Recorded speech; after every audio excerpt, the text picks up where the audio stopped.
세계와 미래를 So you have watched a thematic video so far, so we will officially begin today's forum. Ladies and gentlemen, good afternoon. Welcome to 2024 Gyeonggi Women's International Forum. I'm your MC today, Park Seo-jin. Nice to meet you. Thank you very much. So it has been a very busy year for 2024, and we have a few days until the end of the year. So once again, I'd like to thank everyone for joining us today. Especially, I'd like to extend my gratitude to the public officials from Gyeonggi Province and cities and counties, members of the provincial and local councils, heads of relevant institutions, and also ambassadors and officials from various countries, and all the citizens who have joined us today with the forum. The 2024 Gyeonggi Women's International Forum is the first of its kind held by a metropolitan government in the field of women's policy.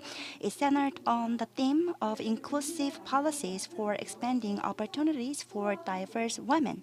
So we will begin today's forum with a big round of applause. So when I state we are going to begin today's forum, please give a big round of applause.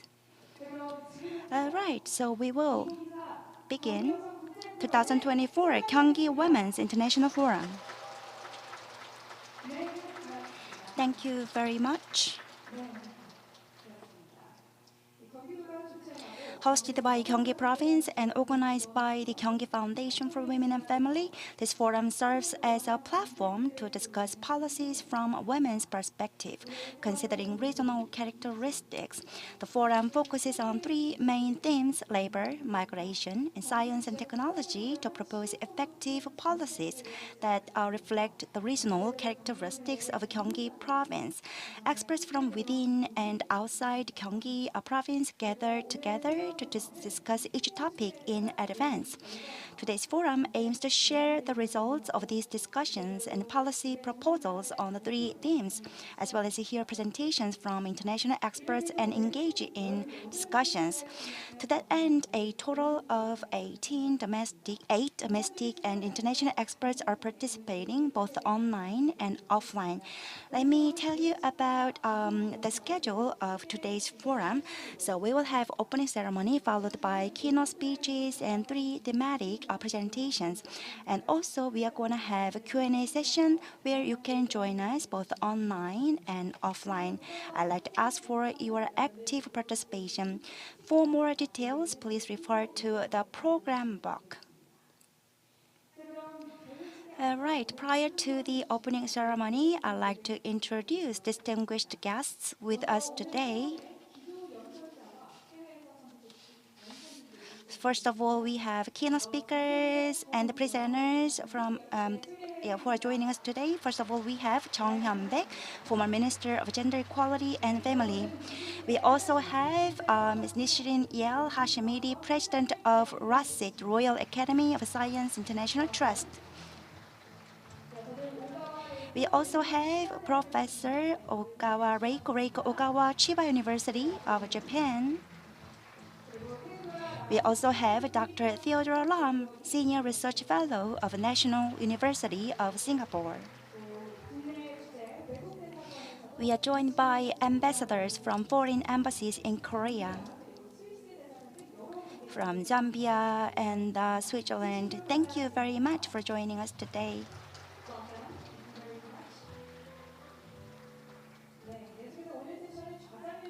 And then we have chairs of today's sessions. First of all, we have Lee Young-hee, Certified Labor Attorney. And we also have Professor Shin Eun-ju, Department of Social Welfare at Pyeongtaek University. We also have Professor Kwon Oh-nam, Department of Mathematics Education, Seoul National University. Thank you very much for joining us to all the presenters and panelists in 3 sessions. And next, members of Gyeonggi Provincial Council have also joined us.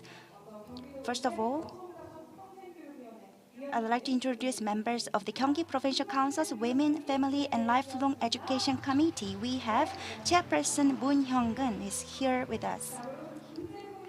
And we have Kim Jae-hoon, committee member. We also have Chang Min-soo, member of the same committee. Thank you very much.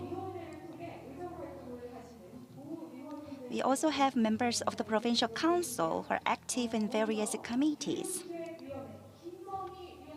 First of all, we have Kim Sun-hee from Education Planning Committee. Next, I'd like to introduce related departments. Participating in today's forum, we have Kim Mi-sung, Director of Gyeonggi Province Women and Family Bureau. We also have Kim Eun-ju, Chairperson of the Gyeonggi Foundation for Women and Family.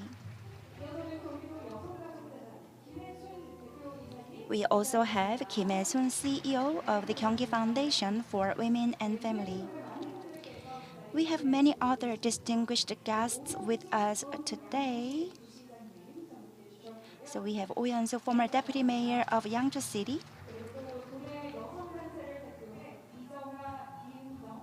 and Lee Jung-ah, Lee Eun-jung, Kim Eun-jin, who are representing female organizations within the province. Thank you very much. We also have representatives of public institutions related to today's forum topics. Once again, thank you very much for joining us today, taking the time to join us. Although I like to introduce everyone, but I cannot do that due to time constraint. So in this regard, I'd like to ask for your understanding. Once again, please give another big round of applause to all the participants today. Next, welcoming address will be delivered by Kim Dong-yeon, Governor of Gyeonggi Province. So video welcoming address will be delivered. Please welcome him with a big hand. 경기 여성 국제 포럼에 함께 해주신 여러분 반갑습니다. Ladies and gentlemen, 김동현입니다. nice to meet you. I'm Kim Dong-yeon, Governor of Gyeonggi Province. First of all, on behalf of the 14 million residents of Gyeonggi Province, I'd like to extend my warmest welcome. Thank you very much. Former Minister of Gender Equality and Family Chung Hyun-bae for gracing us with your presence. Welcome. During the previous administration, while I served as Deputy Prime Minister for Economic Affairs, Minister Chung worked as Minister of Gender Equality and Family to address women's issues, enhance women's rights, and increase women's economic participation. I'd like to also express my deepest gratitude to President Nishurin Hashameti, President of RASIT, as well as all the distinguished women leaders from home and abroad. The Gyeonggi Women's International Forum is the first international event on women's policy hosted by a metropolitan local government. Today, we're going to focus on women as a solution to overcome the critical challenges of today with low birth rates and slow growth. In various fields, including labor, migration, and science and technology, women's roles and opportunities must be expanded and enhanced.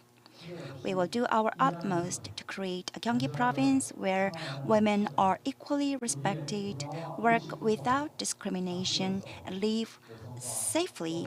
A society where our culture and mindset change to embrace women as partners. The challenges and growth of women are the most important keys to opening a sustainable future. I hope that this forum will serve as a platform to realize women's potential and communicate with the world. Once again, I'd like to express my deepest gratitude to all the participants, and I also wish you all Happy New Year. Thank you very much. 따뜻한 환영의 말씀. Thank you for your warm welcomes. And it's the first ever international women's event held by the metropolitan city. And next, we will listen from Kim Jin-kyung, President of Gyeonggi-do Assembly, and he will be also joining us via video. Please give her a big round of applause. Yes. Hello, I am Kim Jin-kyung, the President of Gyeonggi-do Assembly. Congratulations for the opening of 2024 Gyeonggi Women's International Forum. And this is the first ever Women's Policy International Forum held by a metropolitan city, so it's all the more meaningful. Thank you, Gyeonggi-do and Gyeonggi-do Women's and Family Foundation for hosting this forum, and thank you, distinguished guests, for visiting Gyeonggi-do. This forum will deal with important topics such as labor, migrant women, and science and technology. And these inclusive policies on these important topics are not just for females, but it's important for overall changes of our society. Guaranteeing equal labor environment and rights will engage women's participation in many different fields, and it is the important step forward to create fair and sustainable tomorrow and future. And all the policies that will be discussed in today's forum will be a stepping stone for improving women's rights and social changes. Once again, congratulations for the successful opening of this forum, and Gyeonggi-do will provide more opportunities, and we will put our utmost efforts. Thank you. Thank you for your valuable comments. Women inclusive policies are not just for women, but it will be a foundation for overall changes of our society. And as he said, today's forum will be helpful for improving women's rights and creating more opportunities. Thank you. 이어서 Next, I'd like to invite Chairperson of Women and Family and Lifelong Education Committee, Moon Hyung-gun, to deliver congratulatory remarks. Ladies and gentlemen, please welcome him with a big hand.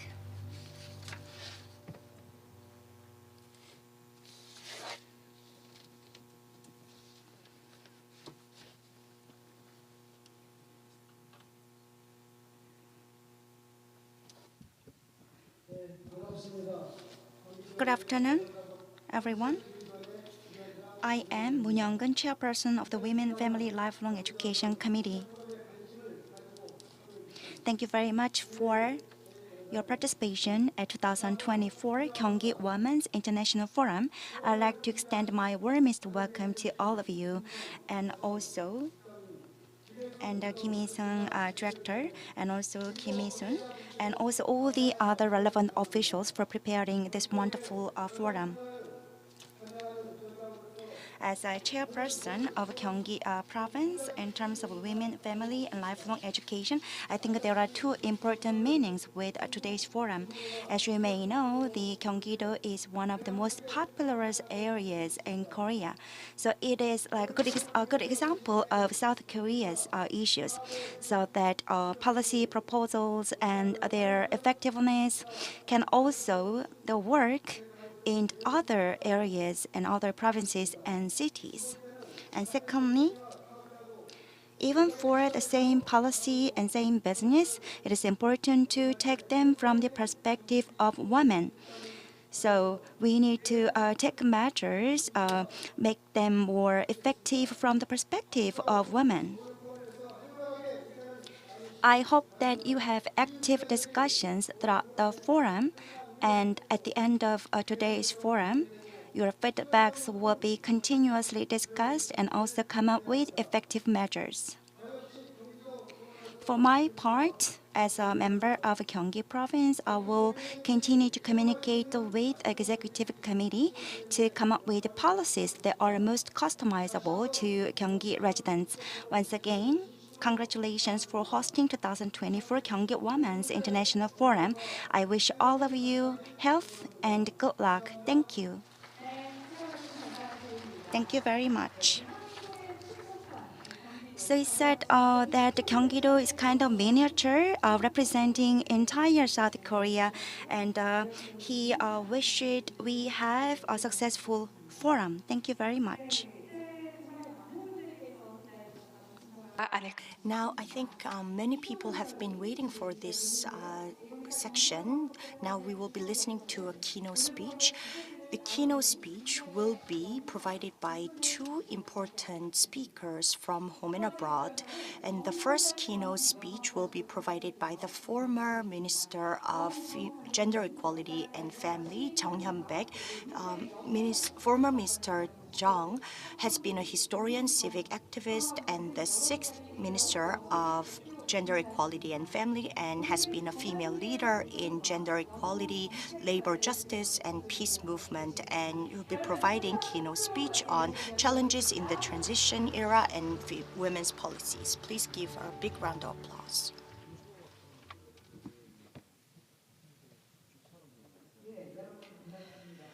Good afternoon, everyone. I think I'm closer to Gyeonggi-do. I visit Gyeonggi-do very often, and as Governor Kim Dong-yeon mentioned,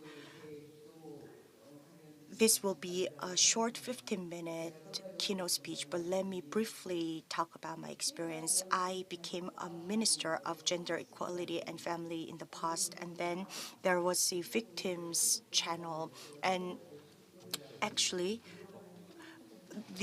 those who were working for this MOGEF, Ministry of Gender Equality and Family, were paid 30% less than other ministries, such as Ministry of Health and Welfare. So, like those who were working for this ministry or were like moving to other ministries when there was an open post. So the quality of service of our ministry was falling, but like Gyeonggi-do actually provided a pay raise to their local government officials who were working for this like gender equality and family. So thank you, Mr. Kim. And actually, Korea has been faced with many challenges. Like Korea has gone through rapid economic growth, but the women's status was relatively low in the process. So, like when Korea has become a donor country from a recipient country, like we have actually like we were no longer subject to this ODA before, but actually after Beijing Declaration, in terms of laws and institutions, through three democratic administrations, Korea has developed itself a lot. So international society considers Korea is a successful example that has turned from a dictatorship to democratic country, but still there's a lot of gender violence in Korea and a lot of improvement has been made, but still there are a lot of challenges in our society. So there are two different aspects and there are kind of double-edged sword related issues, and Korea's reality is out there, and we will need to acknowledge our reality and start off our discussion. And especially the biggest issues these days is the backtrack of the gender policies under No Moo-hyun administration and Moon Jae-in administration. Like gender violence and also cyber violence. Well, by meaning gender violence, victims are not always women. Victims can be men too. But digital violence, like under such administration, was swift, and the administrations were keen on helping out victims and then deleting all the pornographic materials on the site. But Amnesty International pointed out in the annual report in 2024 that the support for victims in Korea has been deteriorating, and also the budget has been cut off for victim support under the recent Yoon administration, and not in Gyeonggi-do, but in Gyeongnam, South provinces, gender equality and women-related organizations were combined into one and reduced in sizes. So that was also backtrack, and then also governance should be working properly. Otherwise, all the tools out there cannot be executed properly. And for governance to be working properly, local governments should be performing their given roles on the site and on the field, and especially the cooperation with civil organizations and women's organizations is important as well. And about this topic, of course, there is a demographic crisis, but the reason why I'm talking about the civil activists and female activists is because low birth rate is closely related to economic inequality between genders. Well, women's participation in economic activities has increased since the 1990s, but women have been mostly engaged in non-regular jobs such as temporary, part-time, and labor service works and low wage works. And especially what's really serious is the rapid status fall of 15 to 34 years old women. And what was interesting recently is actually those who participated in this impeachment demonstration was mostly women in their 20s or 30s. So about 30% or 40%, yeah, 30% of total protesters were women in their 30s, and they were participating in this festive demonstration, and many are talking about high participation of women in this protest and demonstration. And why are these young women asking for impeachment? And why are they raising their voices in political movement? It's because they are faced with employment instability and also low wage, and women's wage is lower by 34.6% than men. And but in contrast, women's university entrance rate is 72.7% as of 2017, but the employment rate of graduated university graduates, especially women, is 62.8% in 2015, while that average is 83% in OECD. But women are faced with serious poverty, and single female old women household, 70% of them are in poverty. So the birth rate of Korea is lowest in the world. And what I really want to emphasize is that countries with low birth rate in the world are mostly Confucius countries.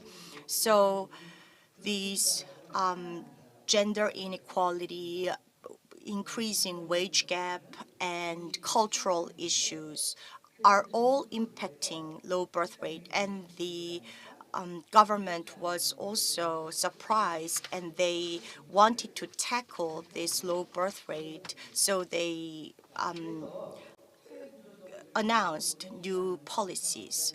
So these fierce competition in education and gender inequality in the labor market, and also the remaining and unresolved gender issues. So the Yoon administration said that they will create a dedicated office to address this issue, but they have never mentioned gender equality.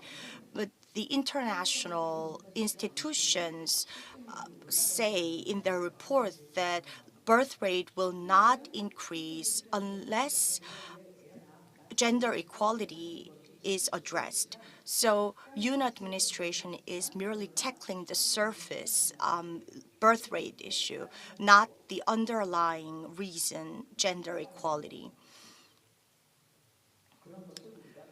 So that's what we will need to really look at, and the low birth rate and the government's role. And well, both parties came up with their own pledges, but Gyeonggi-do will need to also follow the overall direction, but work-life balance, home, and care support. These are the three major agenda items.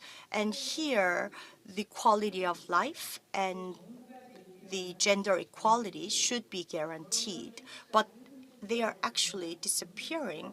And are these really realistic policies?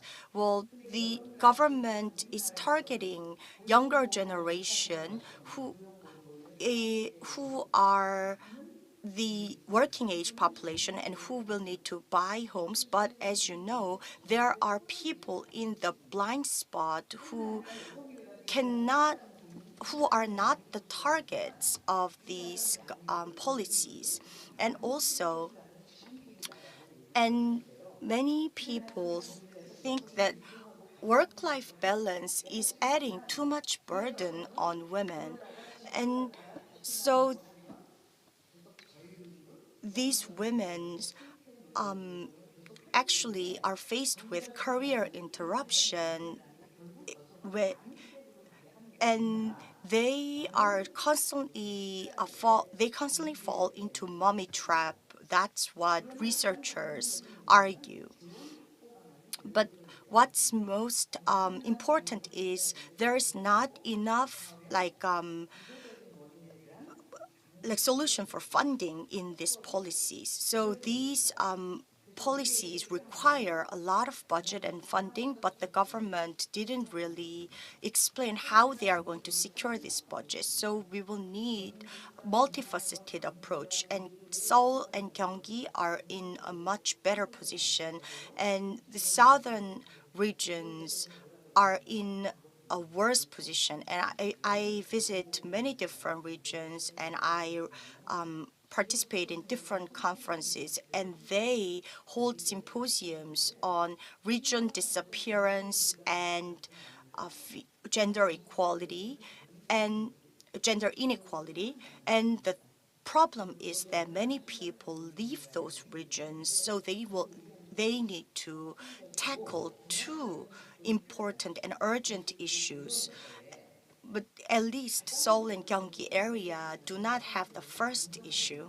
And what's most important is stabilizing employment. Sejong City and Naju, two cities, show high birth rate. It's because many public institutions, such as agricultural and fisheries agency and also pension fund, moved to those cities, and that's because that actually contributed to increased birth rate, because public officials are living there and their employment is stable.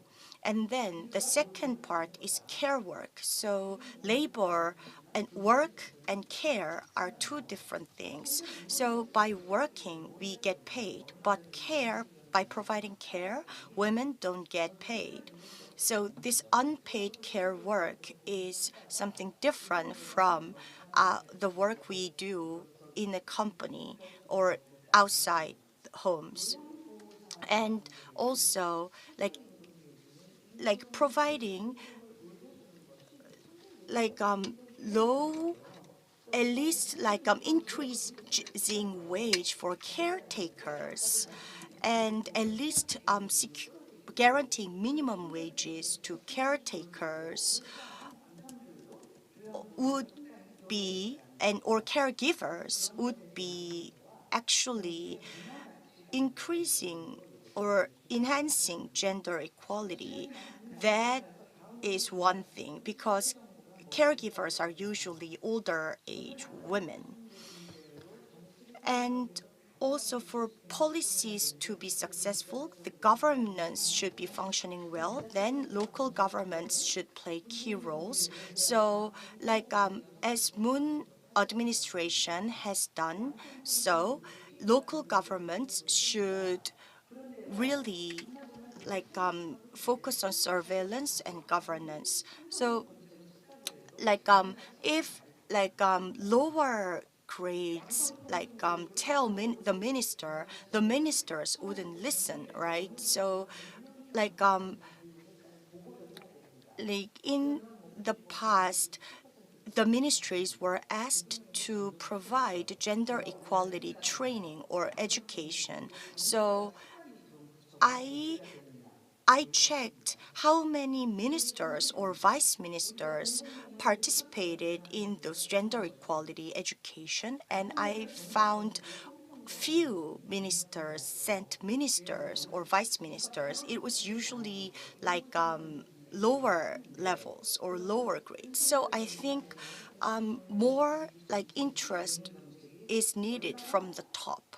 And also, if you look at Yoon administration's policies and gender equality, the two don't have a lot of connections for now. So, and also sexual harassment response at the initial stage of at the initial phase of Moon administration, a lot of measures were built, and we will need to now execute those measures. So the execution is on local government side, and also it's important to upskill the experts. And these policies are not new. They are already out there, so we need to be motivated. And now execution is needed. So now these policies are all scattered, and we will need to revisit the entire framework, and we will also need to set the right direction. So we will need to continue the motivation that the Moon administration was doing. So at that time, there were some efforts to create the Gender Equality Committee right under the presidential office, and it didn't work out well. But I think that attempt needs to be made again. So there should be effort from the top. So a lot of motivation is needed from the top, and that's what I would like to ask of you, the Gyeonggi-do and female organizations. So I touched upon the what's being done in Gyeonggi-do and Korea now. Thank you for your passionate presentation, Ms. Jung. So she touched upon important tasks of women's policy and Gyeonggi-do's role. Thank you, Ms. Jung, and former Minister Jung, for your valuable insight. 네, 두 번째 So we'd like to move on to the second keynote speech. So we have a very special guest today. The second keynote speech will be delivered by Resident L. Hashimiri, President of RACIT, the Royal Academy of Science International Trust. Her Royal Highness Nisleen L. Hashimiri 회장님께서는 이라크 왕실의 공주 신분으로 과학기술 분야에 So she is the princess of the Iraqi royal family. also that she is also the founder of International Foundation of Women in Science, and also contributed a lot to the designation of International Day of Women and Girls in Science. So she is going to deliver a keynote speech from now on. Ladies and gentlemen, once again, please welcome her with a big round of applause. Distinguished guests, ladies and gentlemen, 안녕하세요. Thank you for having me here. Thank you for your generous invitation to address the 2024 Gyeonggi Women's International Forum. The opportunity to be here in the Republic of Korea, especially in Gyeonggi province for the first time, and to stand among many visionary minds makes this an invitation I shall always appreciate. Allow me, ladies and gentlemen, first to commend the Gyeonggi province leadership for their efforts, for the for the vision that they have to empower their women and to give the opportunity for their women to benefit this society. I'm pleased to represent at this forum the vision and work of the Royal Academy of Science International Trust, hereinafter known by its acronym RASIT.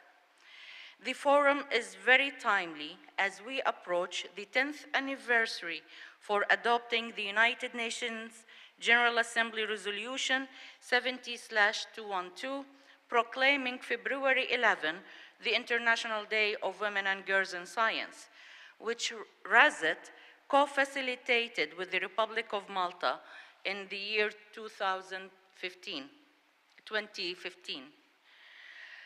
Ladies and gentlemen, last September, at a meeting or the high-level week of the United Nations General Assembly in New York, the world leaders adopted the Pact to the Future Declaration, which is a roadmap for implementing the 2030 Agenda for Sustainable Development. The Pact to the Future Declaration sets priorities for implementing the 2030 Agenda and its 17 Sustainable Development Goals, including finance for development, science-based solutions for world challenges, youth and future generations, among others, to tackle important social and economic development, among other challenges, and the means of creating a more peaceful, inclusive, and sustainable world. But finalizing agendas or declarations is one thing, implementing them is another. Global agenda or national policy implementation involves translating the goals and objectives into action. It may seem like the most important part of policy development is getting the policy or declaration or even a resolution adopted. However, this is just the first step. Implementation is the process of executing a specific policy or plan, while a strategy outlines the plan of action for a policy. Implementation puts this plan into operation. Effective policy implementation is crucial for achieving outcomes and driving positive change. It is all well and good to develop a coherent, relevant, knowledgeable policy, but without the consideration of the methods of implementation, the objectives can be lost. Ladies and gentlemen, the focus of my speech at this forum is on transformation, a key word for the implementation of all new agendas and policies. The subtitle of the United Nations 2030 Agenda is Transforming Our World. Indeed, fundamental transformation in the way the world lives, works, and does business are needed to end poverty in all its forms everywhere, to achieve food security and improve and improved nutrition and promote sustainable agriculture to ensure healthy lives and promote well-being for all at all ages, to ensure inclusive and quality education for all and promote lifelong learning, and last but not least, to achieve gender equality and empower all women and girls. Whether at the level of the 2030 Agenda or national policies, the challenges facing us can be summarized in three major points: to transform for the people and the planet, to transform how we understand and how we strive for prosperity, and to travel a road to transformation based on stability, equity, inclusion, and partnerships for social development. However, gender inequality, youth, and environment remain major challenges hindering the capacity of nations to unlock the future, to unlock the full transformative contribution that women and youth can make to our world. Ladies and gentlemen, we are meeting today to examine issues and policy proposals in three main areas affecting Gyeonggi province: labor, immigration, and technology, from a gender equality perspective, and formulate a policy agenda appropriate for local regions. My speech is labeled Implementation and Effectiveness, but I will concentrate on implementation. Although the esteemed panelists will discuss each point in the proposed policy in depth, allow me to reflect on some aspects and methods for implementing the Gyeonggi Province policy, which is drawn mostly from the Royal Academy of Science International Trust 57 years of achievements in social and economic sustainable development, and my 30 years of experience on women's empowerment. Hoping these reflections will give you a flavor of the types of issues we have been dealing with and where knowledge, experience, and evaluation might have a role on implementation as well as effectiveness. As you may know, I am a scientist, proudly said. I bring my scientific methods for implementation after reading history, analyzing the data, studying the culture and environment, and then structuring programs of the action plans. This is how I achieved the United Nations General Assembly Resolution 70/212 and have been coordinating the organization of the annual International Day of Women and Girls in Science at the UN headquarters, with historical achievements such as being the only international day on UN calendar addressed by heads of states and governments, the highest number of co-organizers and co-sponsors, member states and UN departments, entities, and intergovernmental organizations, and more significantly, with outcome documents and declarations endorsed by UN member states and intergovernmental organizations. Furthermore, the February 11 Annual Assembly is the first to be moderated by Girls in Science and includes the voices of blind and deaf women in science. Esteemed colleagues, ladies and gentlemen, I am a woman in science, as I mentioned earlier. I lived in equality in the United Kingdom and United States and devoted myself for the last 30 years to bringing equality and recognition for women and girls in science worldwide. I define equality as similar opportunities in education, employment, promotions, etc., and recognition in the way to see women in science not as a percentage or weak individuals who always need help, but rather to focus on their achievements, contributions, and vision in all fields of sciences, the humanities, etc., as leaders in the development of societies sustainably, and how their work is of great importance into solving world's challenges. Excuse me. And how their work is of great importance into solving world challenges: agriculture, food security, climate change, water, health, economic development, and more.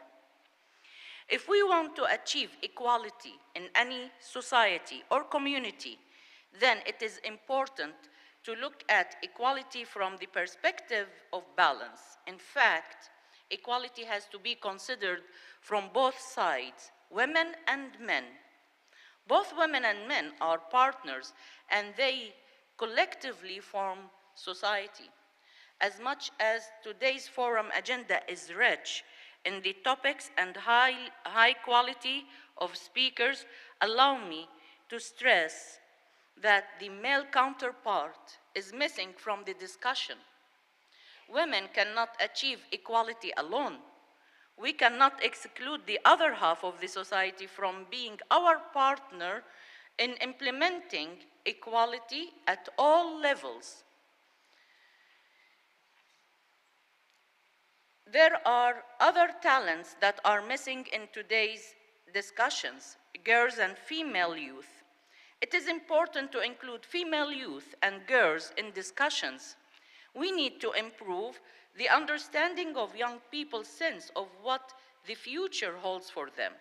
We are designing their future, and we always neglect that we need to close the gap between generations by allowing youth, especially female youth, to learn from the experiences of older people and express their views and knowledge. Another major group that we are missing today is the deaf and blind scientists. You might be surprised. Yes, RASET has two major initiatives, global initiatives: Mute International for deaf fellows, and Science in Braille for our blind fellows. I'm going to mention to you some names from the blind fellows. The director of the Science in Braille, Professor Wanda Diaz Merced. She is fully blind, but a full professor of astrophysics. And from the deaf fellows, Dr. Isra El-Babili, first deaf dentist in the world, and also the first deaf in the world to win the election to chair a medical syndicate. Since 1968, the Royal Academy of Science International Trust has been working on bringing everyone forward without leaving anyone behind. And this is what we call equality. Esteemed colleagues, if we want to think about implementation of the proposed policy by Gyeonggi province that can bring forward the talent of women in all fields as agents for change, we need to tailor an action plan based on understanding the culture and circumstances of the people living in Gyeonggi province without jeopardizing any other group by implementing action programs from equality lens to all, whether citizens or immigrants or refugees. Thus, the effectiveness of any program or action plan should be based on social studies which will inform, explain, and simplify the methods of implementation. Allow me, ladies and gentlemen, to share with you RASET's work, which I hope can benefit the policymakers and colleagues in the action plan and programs. All programs that I will mention later here were led and created by the late His Royal Highness Prince Mohammed bin King Faisal I of Iraq al-Hashemite, the founder of the Royal Academy of Science International Trust, and have been implemented by many countries worldwide and institutions, whether public or private, since the 1970s. First, I will have 4 points. The first one, education and capacity building. RASET has a variety of schemes to deliver outstanding leadership and talent development programs in different areas, including counseling and mentorship service for high school and university students to guide them in selecting study majors aligned with their skills, passions, personalities, and visions for the future.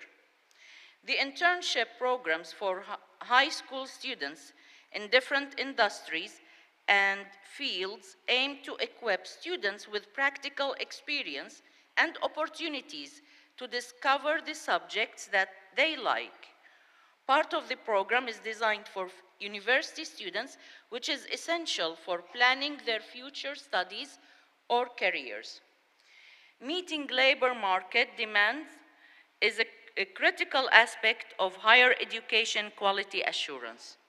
RESET guides governments and institutions on strategic planning to connect labor market with higher education faculties, ensuring that faculties modernize their study programs to meet modern demands. Higher and vocational education are key to nation building. RESET guides and support governments in establishing polytechnic or vocational institutes that are accredited by the higher education authorities and meet the standards of modern human resources and safety. In addition, RESET supports academic institutions in developing community strategic frameworks by providing late afternoon and evening classes for youth who have special circumstances, and also to allow graduates or professionals to gain knowledge and updated information on recently developed programs. This includes management, administrations, etc. In curriculum development, RESET emphasizes a comprehensive approach that extends beyond traditional school subjects. Our unique method involves students in the educational development process, fostering innovative curriculum delivery and reconsidering assessment methods. This approach aligns with national human development strategies and aims to unlock the potential and talents of young people. Education reform is crucial for socio-economic sustainable development. We guide and support authorities in conducting comprehensive review of primary education, emphasizing the importance of science and mathematics in economic growth and equipping young people with the skills needed for emerging fields like sustainability and artificial intelligence. Inclusive and accessible education is a fundamental right. RESET, we support and guide institutions to provide equal opportunities for all students, including those with disabilities.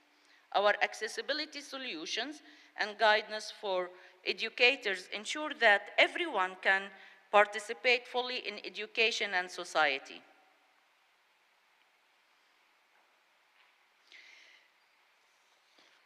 Attracting young people to science and mathematics remains a challenge. RESET studies highlight the impact of practical inquiry experiences on students' understanding and motivation. We foster collaboration between teachers, industry, and academia to support excellence in STEM education and bridge the gap between science-based corporations and industries and schools. Teachers are the cornerstone of education. RESET collaborates with institutions to motivate and support teachers, addressing challenges such as inadequate resources and teacher shortage. Capacity development programs equip teachers with the skills needed to deliver modern quality education and foster critical thinking in students. The popularization of science is crucial for building knowledge society. For example, RESET Science School seminars encourage scientific thinking and creativity by connecting students with scientists to explore global challenges. Our seminars and activities inspire young people to pursue careers in science and technology. The second point is women in science for society. It is important to engage women in science in policy making at all levels, from consultation, advisory to leadership positions in parliament and government. We need women in science leadership for peace and prosperity. Women in science are not only in academia or research laboratories. Allow me to commend the leadership of the Republic of Korea. In the year 2022, in the 7th International Day of Women and Girls in Science, we invited the President of the Republic of Korea to address the Assembly, which main theme was about water. The President requested that his deputy, the Minister of Environment at that time, address the Assembly as she has the expertise on the theme and the best to represent Korea. Every country needs to acknowledge that science is intertwined with society and that everything surrounding us is either natural, social, or applied science. Every society needs a more mature relationship between women in science and society. While women in science are looking for international and national policies to be adopted then to grant them equality, we need women in science experts taking their social responsibilities in society from teaching, mentorship, and motherhood, all the way to leadership in at all levels, to rebuilding societies based on respecting culture and embracing equity and equality principles. Mothers were and will always remain the first teachers for boys and girls. Third, the role of media. Today, we find ourselves at the intersection of culture and policy, where the stories we tell can shape the future we envision. The Republic of Korea's television dramas have not only captivated global audiences, but have sparked critical global conversations about inclusivity, equality, and innovation. Series like Extraordinary Attorney Woo and The Good Doctor have redefined how we perceive autism. They reveal the incredible potential of individuals often overlooked, urging us to build societies where creativity, innovation, equality, diversity, and inclusion in science and technology thrive. Dr. John challenges us to rethink rare diseases like SIPA, not as anomalies, but as opportunities to improve diagnostic tools, health education, and services worldwide. In Dr. Romantic, we see the dismantling of gender biases, transforming workplaces to arenas of empowerment. And in law school, the challenges faced by law students and the opportunities awaiting for them. These stories inspired us to break barriers, challenge stereotypes, and create systems that lift everyone. Let us embrace the lessons these narratives offer. What if the next Korean TV series or movie will showcase the achievements of women in science? Or what if the next K-drama will be about immigrant or refugee and their success in contributing to the Korean society thanks to the Korean policies and people? Or maybe about care workers and society's need for their profession. Fourth, it is all about recognition. 10 years ago, when I submitted a request to the UN General Assembly,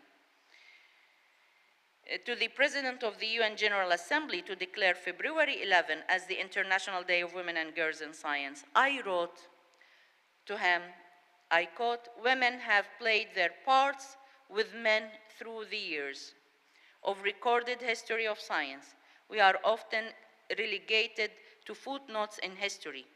If we want to discuss the many existing issues facing societies today and then determine the indispensable solutions, actions, policies, and programs to solve them, we must recognize the role of women in science and sustainable development.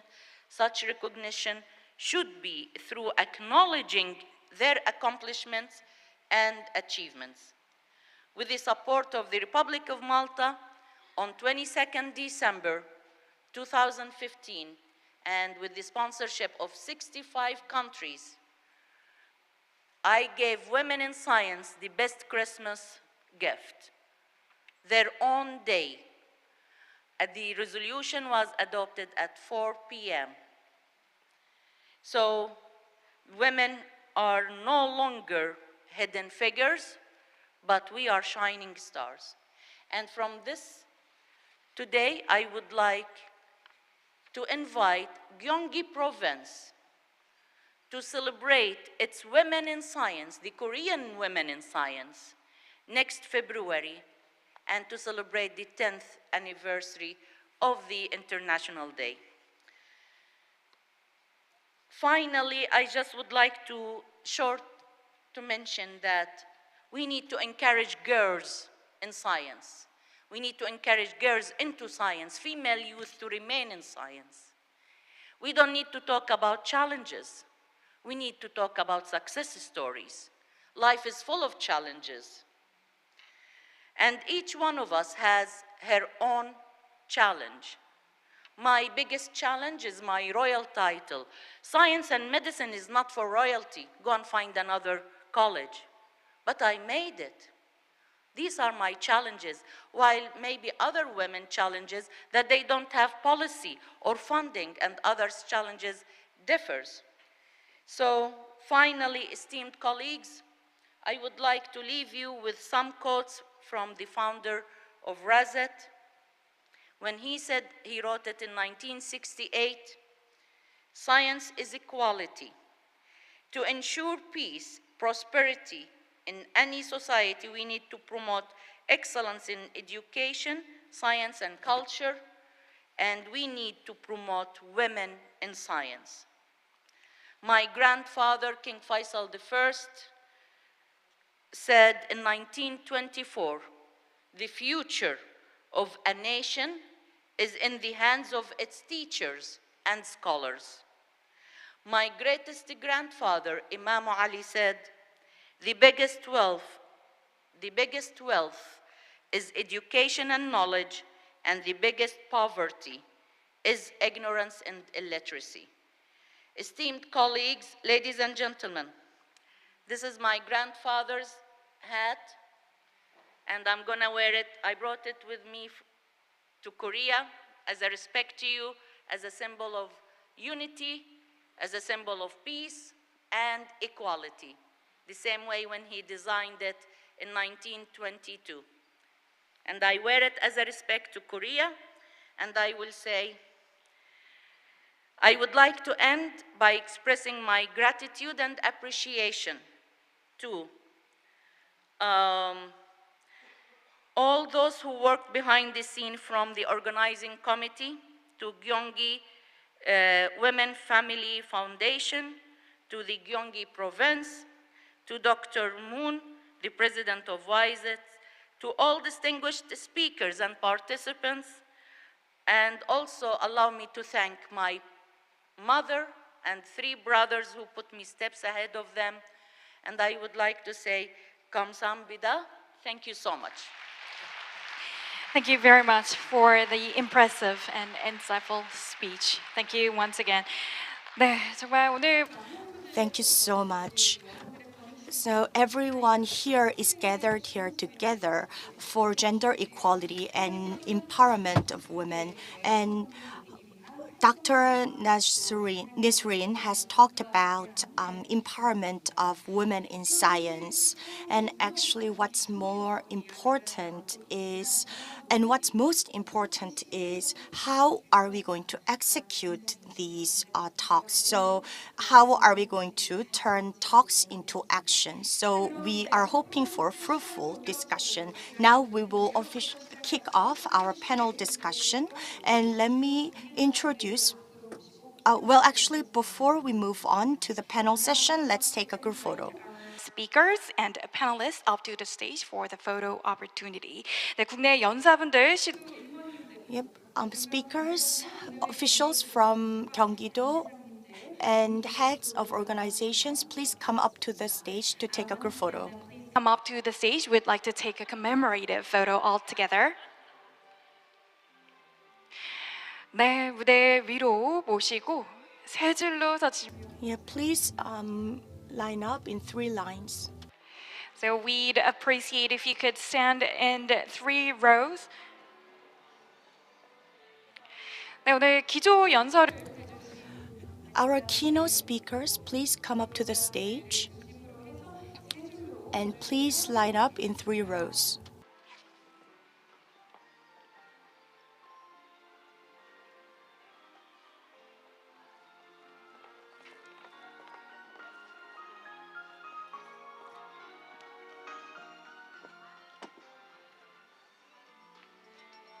네, 모두 얼굴이 보일 수 있도록 사이.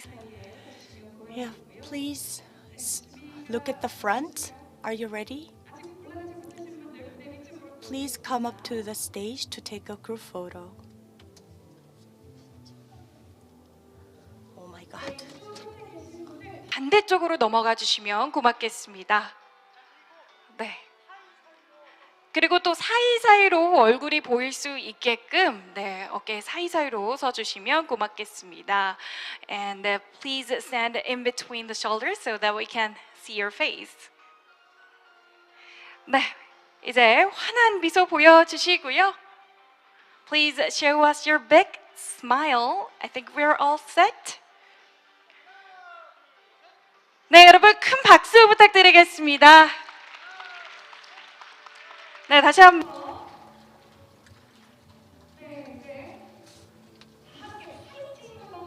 Once again, we are going to have fighting. Show us your fist, upright fist together. Raise your hand and face the camera all together. 네, 오른손 올려주시고요. 하나, 둘, 셋.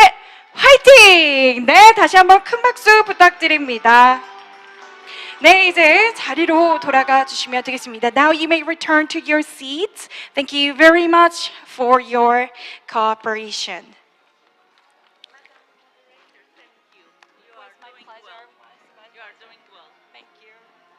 네, 이것으로 경기 여성 국제 포럼 개회식 순서. So we have wrapped up the opening ceremony for Gyeonggi Women's International Forum, and we will kick off with panel session. And after session 1, we will have break time. So please be seated. Thank you for your presence once again. And there's this saying, if our saying hello changes, then our facial expression changes, and then our life changes. So if you say hello with big smile, then our facial expression changes. Now, what about saying hello with one another?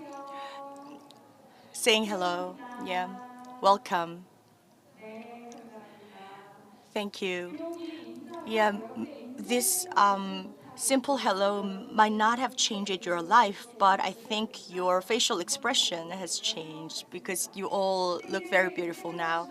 Okay, now I think the stage is all set, so now let's start the first session. 네, 첫 번째. The topic of session 1 is women's labor. So we have made a seating arrangement. So we'd like to ask presenters of session 1 to the stage. Ladies and gentlemen, please welcome the speakers of session 1 with a big hand.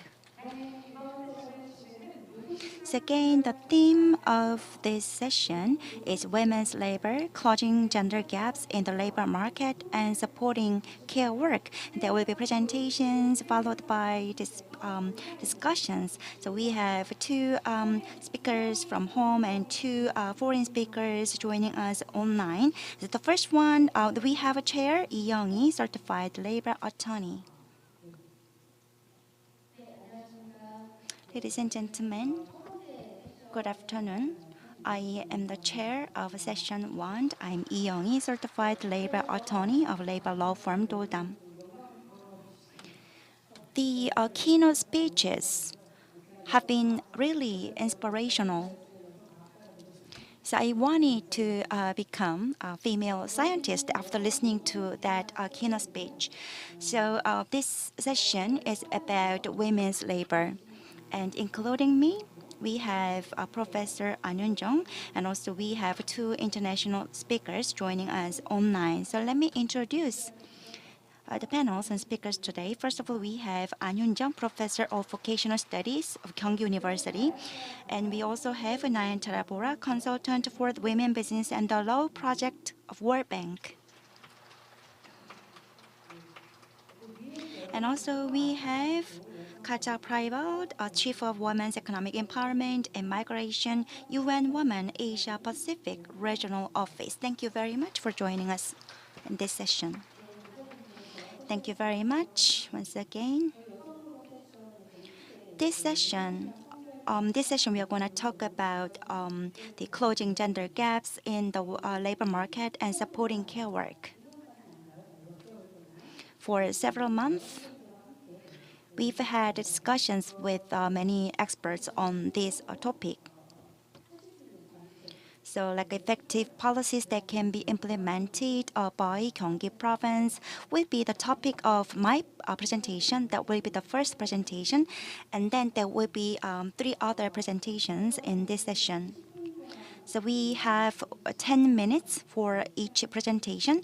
Please stick to the time constraint. All right, I'm gonna start with my presentation. So I worked with subcommittee on the women's labor, and we have certain goals and the objectives, so like creating gender equal labor environment and protecting the rights of women workers. And what kind of policies could be implemented in Gyeonggi province? And we derived 2 policy tasks. One is eliminating gender gaps in the labor market, and the other one is support for care work. So I like to share the, I like to show my presentation file.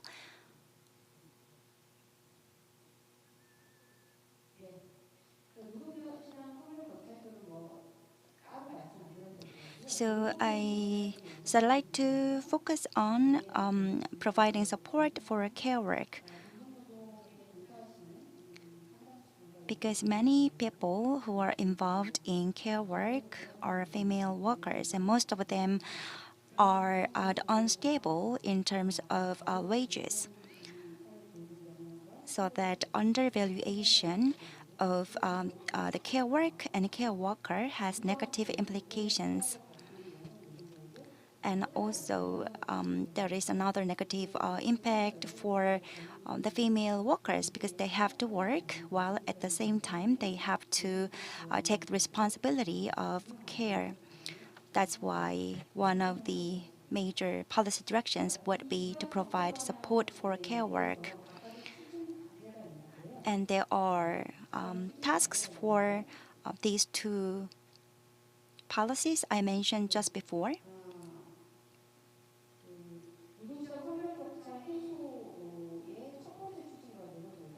The first task is to provide support for a career choice from the perspective of a gender sensitive policy. Usually we consider that this is a problem under the labor market only, after people enter the labor market. But this is also in the same context of educational challenges. Even before people enter the labor market, people do career explanation and career development education and career choices, and there are structural gender gaps in terms of education. We think that is a very important point, and without addressing this issue, the sexual gender-based inequality cannot be addressed in the labor market. So following my presentation, actually Professor An Yoon-jung led that discussion in the subcommittee, so there will be more detailed presentation on this topic by Professor An Yoon-jung. And the next important topic is the closing gender gaps in the labor market. Gyeonggi province enacted and decree to improve the gender gap in the labor market from 2023. That is to address gender-based discrimination across the entire work life cycle. So, it is very important to address wage gaps based on gender. So, ordinance was established by Gyeonggi Province. Anybody has a look at it before, but if you look at the content of the ordinance, it is very disappointing. That is only limited to public institutions, and there will be fact-finding the initiative only for the public institutions. That's it. So the content is very poor to improve gender gaps, but having ordinance is very meaningful. So that Gyeonggi province need to revise this ordinance to make it more effective. So the actual policy means such as the budget and the institutions need to be reflected in the revised policy or revised ordinance. And in order to do that, the administrative procedures need to be reinforced. So everybody would understand what is the problem if you care about women's labor. Women's labor issues are segregated, so that we need to take more integrated approach and perspective incorporating women and labor. An ordinance was established in Gyeonggi last year. An employment equality department was in place last year to have a system within the provincial government.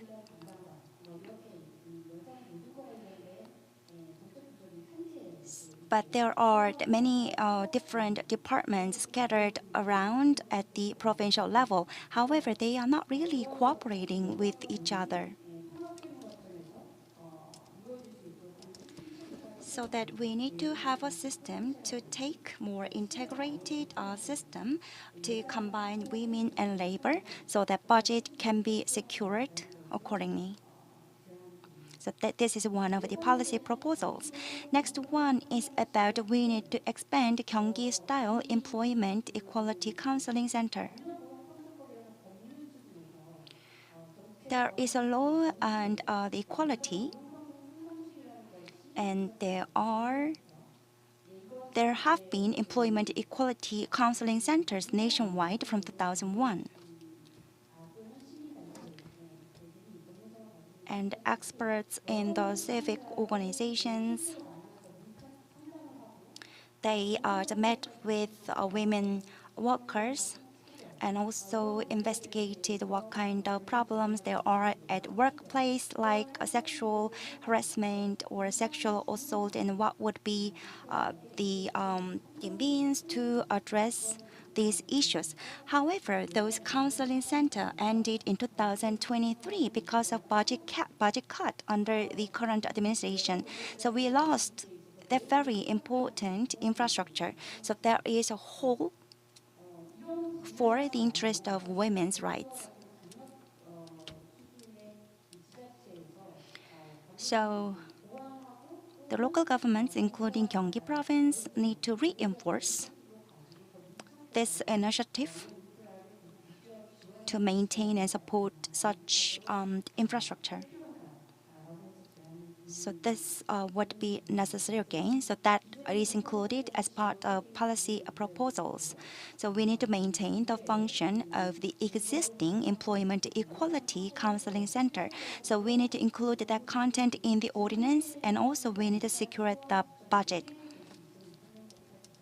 So we had 3 centers in Ansan, Suwon, Bucheon until 2023, and we need to expand the region that has the employment equality counseling centers.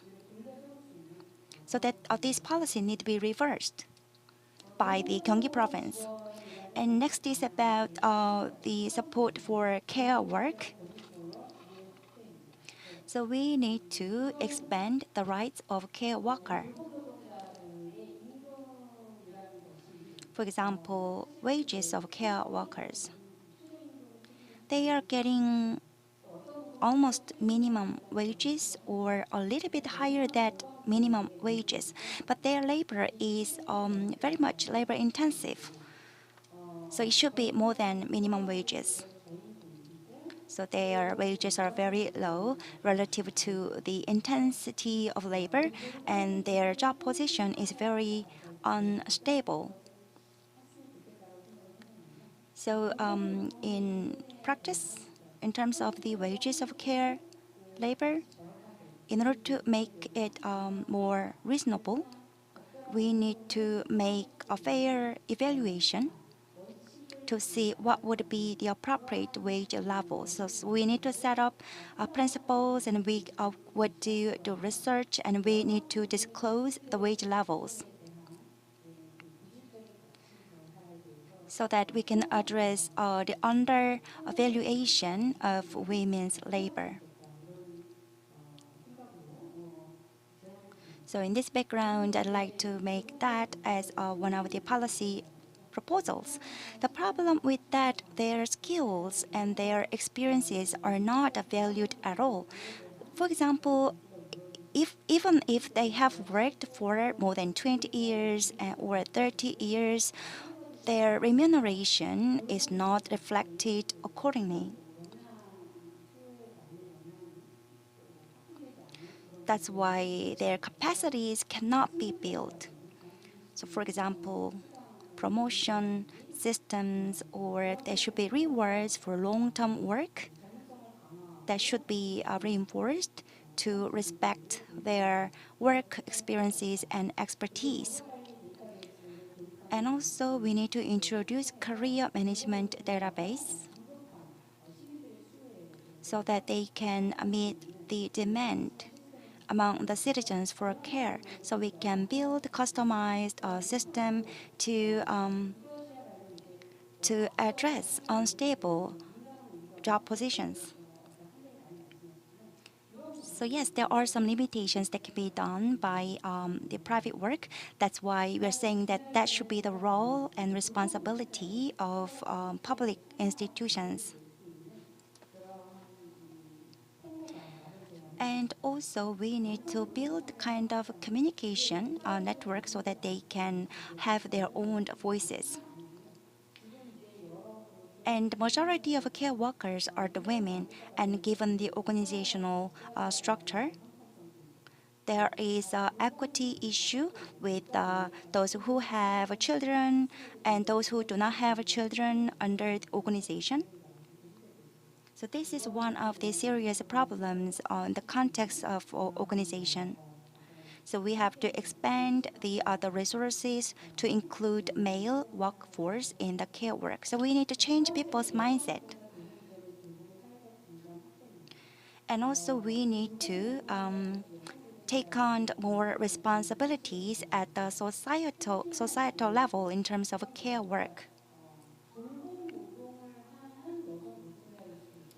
So they might be care workers. So they are care workers professionally, but they also need to take care of people domestically as well. But let's say there is an industrial accident, and the industrial accident insurance might not be covered for them because they do care work at home, but they also do the care work to make money. So this is kind of vicious cycle. So we need to include the care workers. We need to provide more support to care workers. So this is one of the creative policy proposals, I think.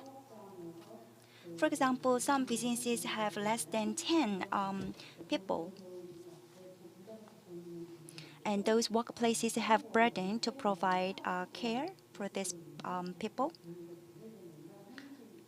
And then they are under the unstable situations in terms of the support. So we need to discover those blind spots. For example, blind spots of 4 major insurances, as well as industrial disaster insurances.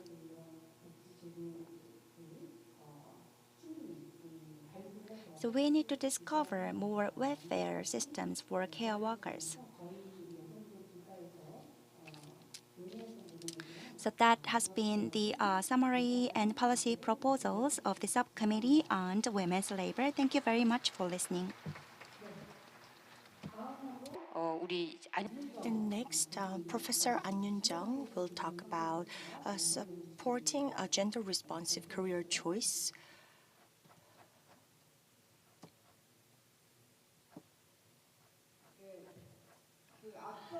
Yes, so previously, it was talked about the gender issues in the labor market, but what I'm going to talk about is the gender gap in the career choice. So before entering the labor market and from the childhood stage, the gender blind education leading to limited career choices and limited career choices. So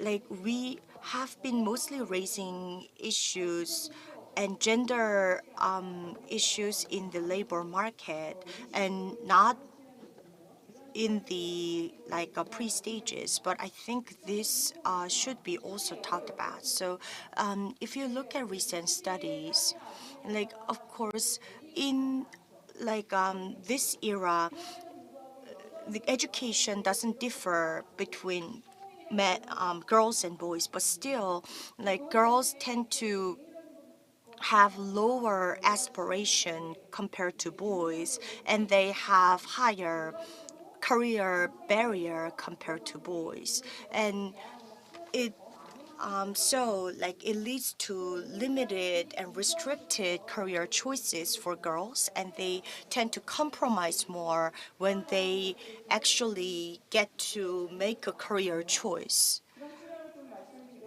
So, like from the childhood stage, well, as we have heard from Kino's speech, girls have low interest in science and mathematics, and also it's difficult for them to have self-achievement, and also it's taken for granted that they don't choose science and math. And if they choose science and math, it is considered something unique. So, science and math are not they're natural academic choices, and as a result, natural career choices. So, a decade later, their career choice is limited because they have given up on science and mathematics at an earlier stage. So in terms of career choice and continuity, there are not enough options. And these days, of course, we see more girls in science and mathematics than the past, and we see girls get good scores, but still, if you see higher grades, so for example, if you see women, girl female students and male students who choose careers later on, then male students take it for granted that they choose a career and continue to work, but not many women do so. And sometimes female students choose a totally different job, so they don't continue to work in the same field, and they sometimes do not get a job at all. And as a person who who has been in this field for quite a while, I see that female student specialized programs are disappearing continuously in the universities, and also Gyeonggi University, the university I'm in, asks me all the time that can we just scrap this program. It's because many men in their 20s are like raising their voice that this isn't this a racial like reverse discrimination. So universities are reluctant to provide women-only programs. And also, but if you don't really provide specialized programs for female students, then sometimes it's not really motivational for females. So rather than gender blind programs or education, it would be better to provide gender responsive education. So these are my proposals. And another thing is about leadership. So female students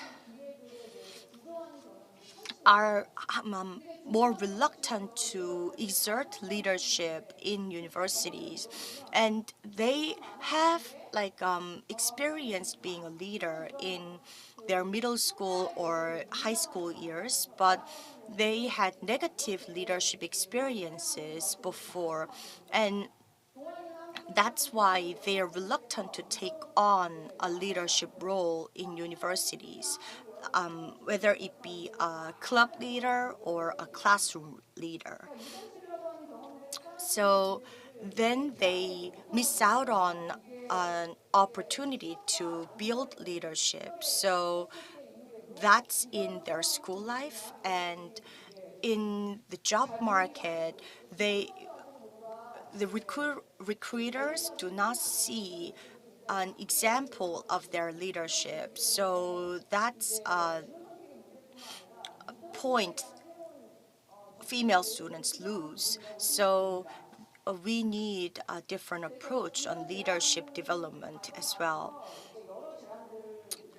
So we can make different proposals based on this current status. So Gyeonggi-do Women and Family Foundation are more focused on labor market and women with past career experiences, of course, but still they can further interrupt and provide support. So men in their 20s have high resistance against any support for women, and this is leading to gender conflict.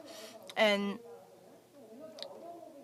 there would be some operational challenges. So providing female-only programs would become more and more difficult in schools and universities. So I think in Gyeonggi-do, there are many institutions and agencies. So I think their cooperation is necessary.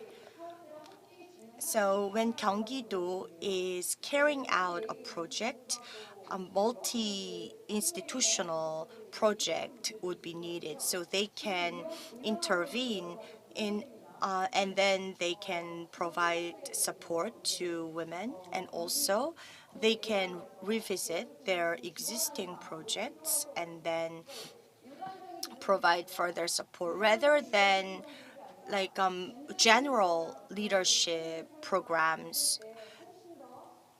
They would need to design and devise gender responsive leadership programs. Then I think it'll be a good a model, and also it will be connected and linked to developing women in science. And women will need to find role models in science and mathematics so that they don't give up on mathematics and science. So public-private partnership and cooperation would be needed. So more gender-responsive career programs and career counseling should be provided from local governments, such as Gyeonggi-do, and also leadership programs should be provided and engage younger generation and encourage youth leaders, and also to encourage younger generations and especially girls' interest in science and mathematics among the existing job and career programs. It would be better to create customized and tailored programs for girls. I'm not saying all girls need to choose science and mathematics, but it's always helpful to nurture different talents. And ICT is basic knowledge nowadays. So although women do not choose a career path in science and mathematics, if they have basic knowledge in ICT, then it can be helpful in whatever career path they choose and whatever they do in the future. So if they give up on science and math, they will give up on a whole lot of opportunity later on. So it will be really important to continue their interest in science and mathematics. So I think gender discriminating labor market issues can be addressed from the career education from earlier stages. Thank you.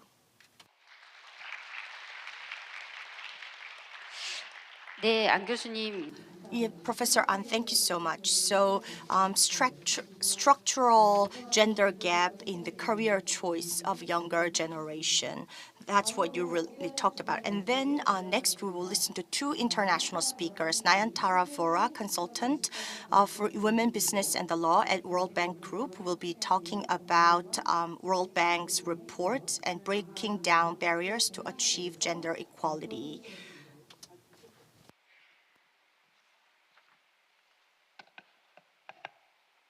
Hello, everyone. I'm not sure if I can be seen and heard on the screen there, but I will quickly share my presentation, and I hope that it's visible to everyone. Just perhaps someone give me confirmation that you can see my screen and hear me.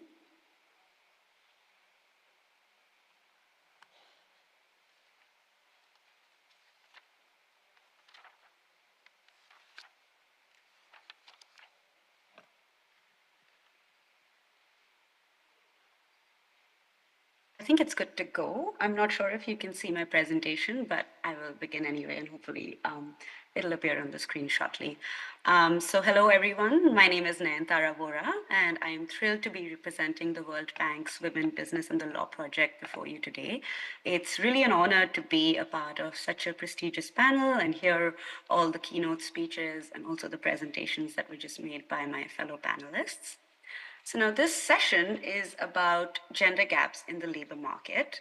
But before I talk a little bit more about our research, I wanted to stress on why it's important to close gender gaps in the labor market.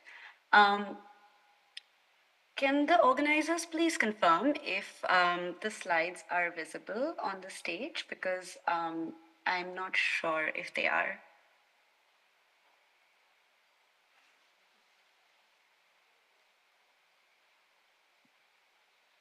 All right, let me just share the screen again.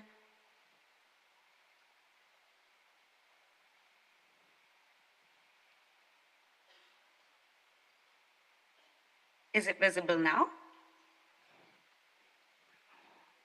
화면이 보이지 않거든요, 지금. We cannot see the screen.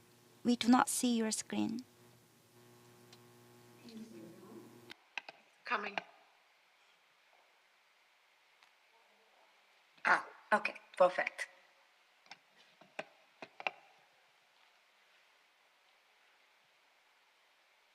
Great, thank you. So, as I was saying, I am Nayantara Vora, and I'm representing the World Bank Group's Women, Business and the Law project. And I wanted to begin with talking a little bit about why it is important to close gender gaps in the labor market. Today, we find ourselves in an era of persistently slow growth, climate challenges, and increased conflict. And in such a situation, boosting participation of women in the global workforce could significantly brighten the outlook by creating stronger and more resilient economies. So, for example, in some regions of the world, such as the Middle East and North Africa region or the South Asia region, there could be a boost of the potential GDP growth by as much as 1.2 percentage points a year by raising female labor force participation. Other research also suggests that the high-income OECD countries alone could add about $7 trillion to the global economy by closing the gender gap in the workplace and in management. That is why, at Women, Business and the Law, we believe that closing the gender gap is not only the right thing to do, it is also the smart thing to do. Women, Business and the Law, the report analyzes laws affecting women's lives around the world with one goal. It is to measure how laws, or the lack of laws, affect women's economic opportunities and ability to join and remain in the labor force. Our report presents an index that aligns different areas of the law with the economic decisions that women make throughout their lives and careers. This index comprises of 10 indicators, as you can see on your screen, which coincide with milestones that many women experience throughout their lives. Starting from safety, which measures protection against gender-based violence, mobility, which examines constraints on freedom of movement, we move through marriage, parenthood, childcare, all the way to laws affecting women's pension after retirement. This report goes beyond just the laws on the books, setting a new frontier in measuring women's rights. Let's face it, passing a law without implementing it, it's like writing a letter and never mailing it. That is why we also present data on the frameworks supporting implementation of those laws.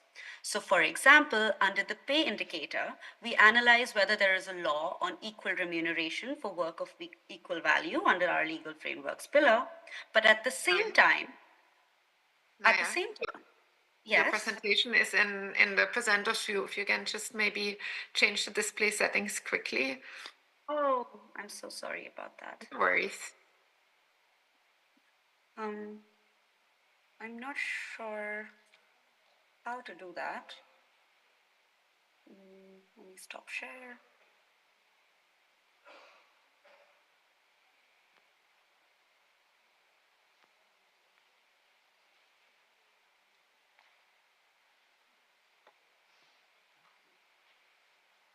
Perfect. Do you? Perfect. I'm not sure if you see it now. Perfect. Okay. All right. So as I was saying, under the pay indicator, we look at whether there is a law on equal remuneration for work of equal value under the legal frameworks pillar. But at the same time, under the supportive frameworks pillar, we also assess whether any pay transparency measures or enforcement mechanisms are in place. And finally, to get a fuller picture of women's rights in real life, we asked experts in selected countries about their opinions of outcomes of the law for women in practice. For example, do women enjoy remuneration for equal work of equal value in reality? And what we found was that the legal gender gap is in fact very wide. Globally, on average, women have only 2/3 of the legal rights afforded to men. This means that 3.9 billion women worldwide still face legal barriers affecting their economic participation. When looking at the average scores for each of the 10 indicators, we find that the weakness is greatest in women's safety. The global average score is just 36 out of 100, meaning women enjoy barely a third of the legal protections they need from domestic violence, sexual harassment, child marriage, and femicide. Although 150 economies have laws in place for prohibiting sexual harassment in the workplace, we found that only 39 have laws prohibiting it in public spaces. Women can then face perils in using public transportation to travel to work, for example. Most economies also score poorly on laws pertaining to childcare. Women spend on average 2.5 hours a day more on unpaid care work than men. Most of this involves children. Expanding access to childcare tends to increase women's participation in the labor force by about 1 percentage point initially, with the effect doubling within 5 years. Only 62 economies, fewer than a third, have established quality standards governing childcare services. And as a result, in 128 economies, women may think twice about going to work while they have children in their care. None of the economies assessed have achieved legal equality under the index. The scores vary among regions. What we find is that the high-income OECD economies have the highest score. And 11 countries in this region 전체적으로 그 스코어를 보게 되면 the lowest regional average scores are observed in South Asia and the Middle East and Africa region. I'm sorry, is there? Although 151 economies have laws in place prohibiting sexual harassment in the workplace, oh, sorry, I think we went through this. I was talking about the regional disparities in the WBL scores. So the lowest regional average scores are observed in South Asia and the Middle East and North Africa region. And this range of scores is greatest in the Sub-Saharan Africa and Middle East and North Africa regions, which highlights not just the strong need for reforms, but also the potential for countries to learn from their neighbors in the region. And while change is never easy, if there is one thing that we know, it is that change is possible. 18 countries made progress towards legal gender equality by enacting reforms during our 2024 report cycle. These include Sierra Leone, Togo, Jordan, Uzbekistan, and Malaysia. So in Malaysia, for example, there was an amendment to the employment law which extended paid maternity leave from 60 calendar days to 98 calendar days. They introduced 7 consecutive days of paid paternity leave and prohibited dismissal of pregnant workers, and also removed restrictions on women's employment in night work across various industries. But what about implementation? What we discovered is that almost all economies, even those with the most gender equal laws, face a substantive implementation gap. Only 40% of the supportive frameworks are in place to implement laws measured by women, business, and the law globally. Let's take a closer look. Supportive framework for most indicators are lagging. For example, under the workplace indicator, while 162 economies have laws that prohibit discrimination in employment, only 76 have a specialized body that receives complaints for such discrimination in the workplace. And only 44 economies have government-published guidelines on non-discrimination in recruitment. Lastly, under our third pillar on expert opinions, we asked experts about their opinions of how the laws measured by women, business, and the law, or their absence, functions in practice. Across the sample of 164 economies, the expert opinion score is on average 65.7 out of 100. Perceptions on gender-based violence and childcare provisions highlighted some striking gaps. More than half of the experts indicated that almost no women or only some women are free from gender-based violence in practice or have actual access to affordable quality childcare services. The results emerging from the data in WBL 2024 call for a comprehensive set of actions to close the gender gap. These include reforming laws and introducing mechanisms to support their meaningful implementation. Policymakers, private sector, and the civil society can use women, business, and the law data to identify and remove barriers to women's economic empowerment in their countries, boosting labor force participation and entrepreneurship. You can help raise awareness by sharing the report and using the data in your work. Let's find ways to create a world where women's rights are not only written, but also realized. And that brings us to the end of the presentation, but before I sign off, I wanted to share with you some useful resources. You can log on to our website, wbl.worldbank.org, to download our report. There's also a QR code on your screen to download the report.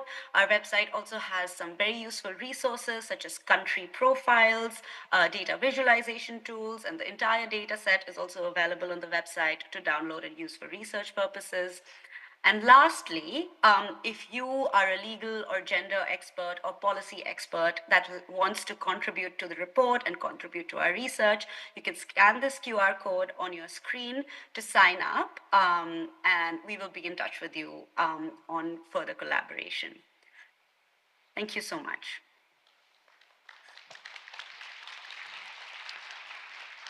네, 나얀타라 보라 선생님의 Thank you, Nayantara Vora.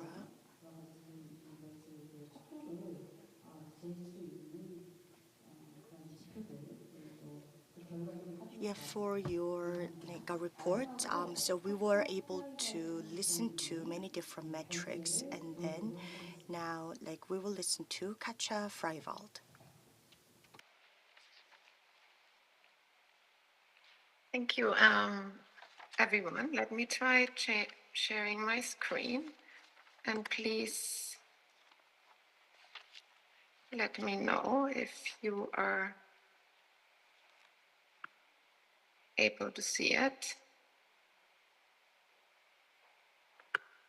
Okay. Please let me get started. So first of all, thank you very much for the provincial government of Gyeonggi province for being here. It's an extreme honor to present on behalf of UN Women some of the findings that we particularly have been gathering over the past couple of years when it comes to investments into the care economy and the linkages to women's economic empowerment. And a lot of the keynote speakers and my previous panelists, fellows have alluded to that already. So let me get started with some things to just set the theme. And we won't have time, unfortunately, to go in all of the details, but I'll be sharing at the end also some resources where you can kind of get really deeper knowledge in some of the areas and also deeper data. So first of all, I would like to start with a very positive message and evidence that we have been gathering, that investments into care are investments into gender equalities, and investments into care are also yielding benefits at 4 dimensions. At people dimensions, so really improving education, empowerment, and well-being. We have gathered the, business data that investments in care really driving also business bottom lines. We have been looking into the economic impacts, and I'll allude to this in a second. We have been seeing that investments into care are investments or potential investment in further economic growth that is inclusive. And there's initial research that we have been seeing over the past that investments in care are also investments in green job development. So really supporting the transition into more green economies across the globe. Now, I think one of the areas we need to look into, and I think this is the topic of today's conference as well, is looking at the different demographic shifts in the region.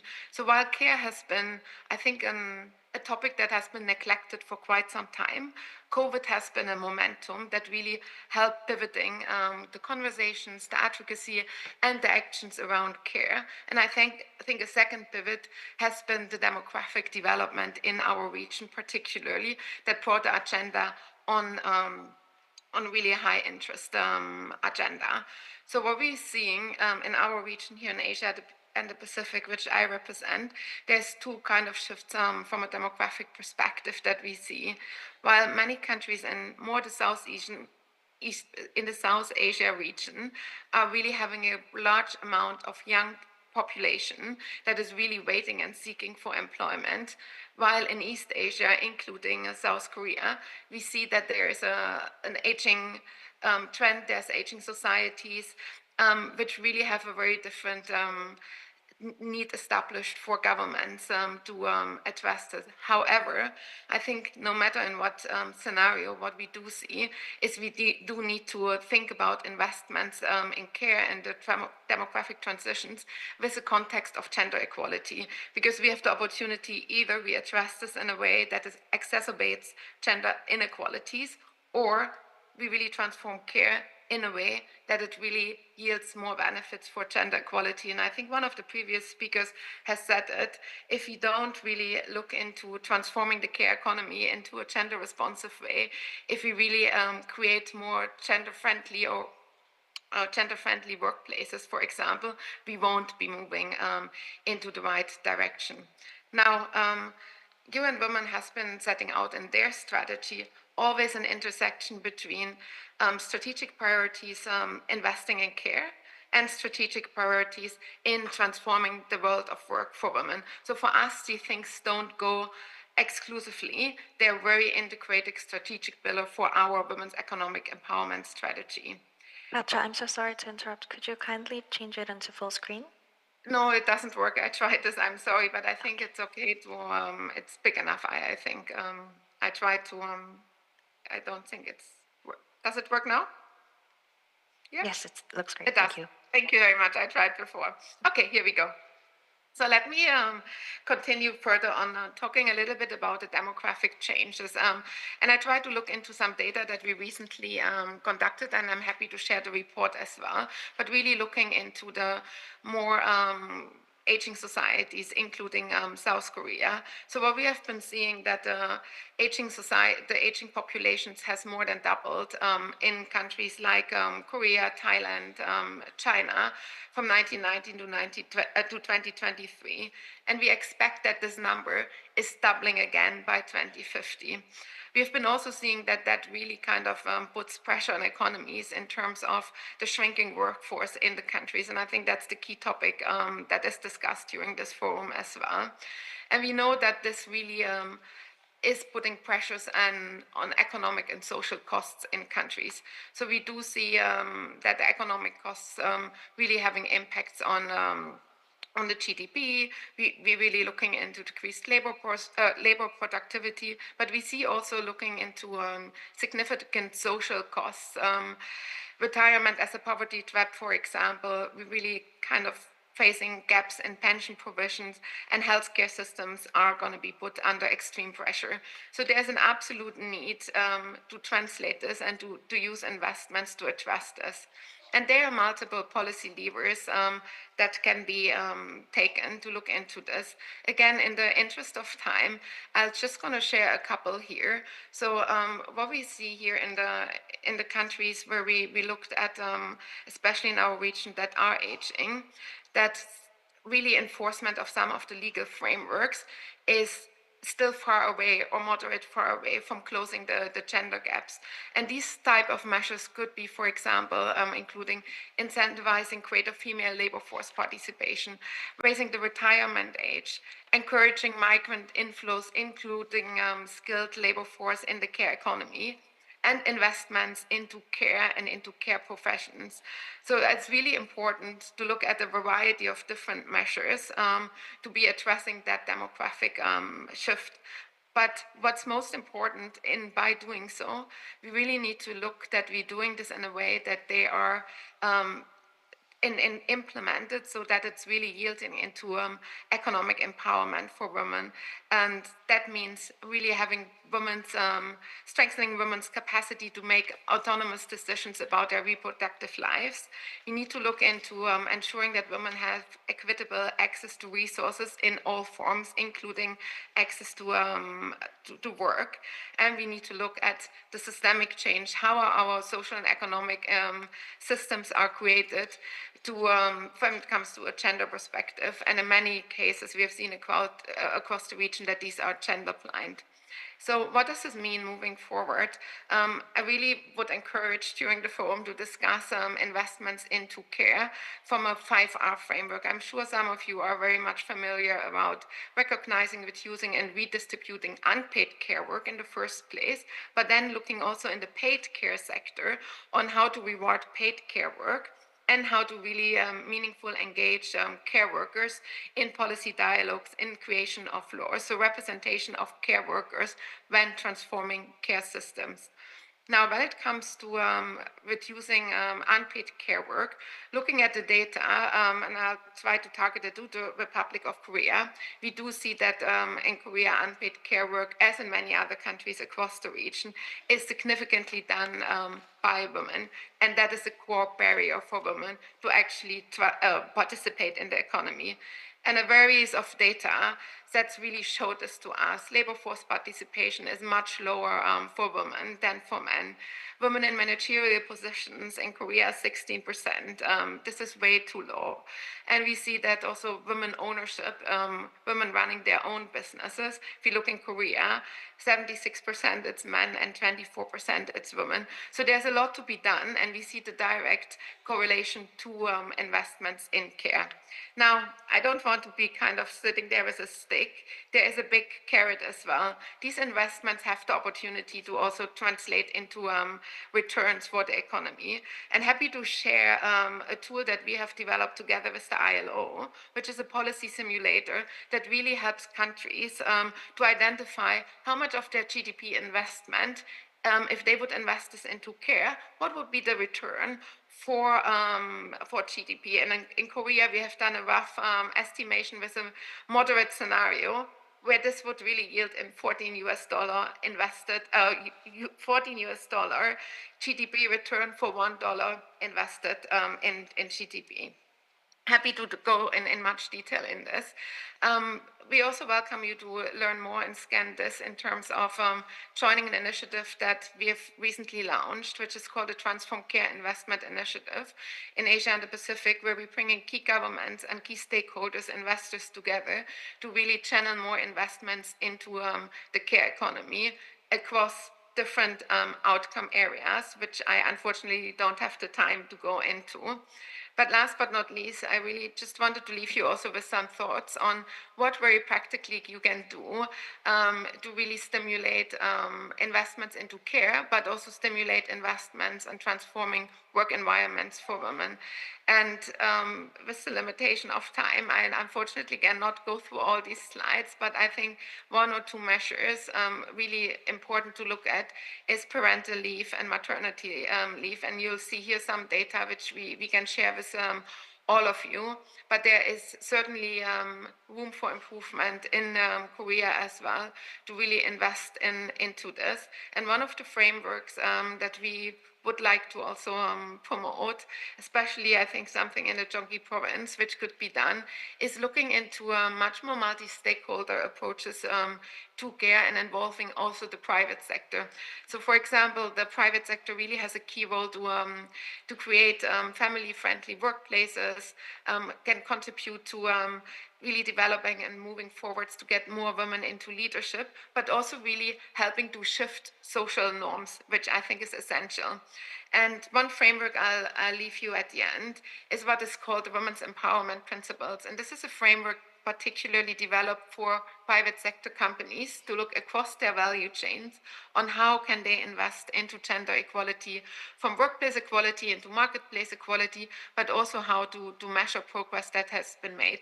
And mirroring this framework of action for the private sector, there's a huge role for regulators to actually put regulations in place mirroring these principles, like equal pay regulations, for example, parental leave mandatory regulations. So really encouraging you to really work together, businesses and regulators and policymakers, to advance investments into care with returns on more women participating in the economy, which is a win-win for all. And I'll leave it here. Thank you very much.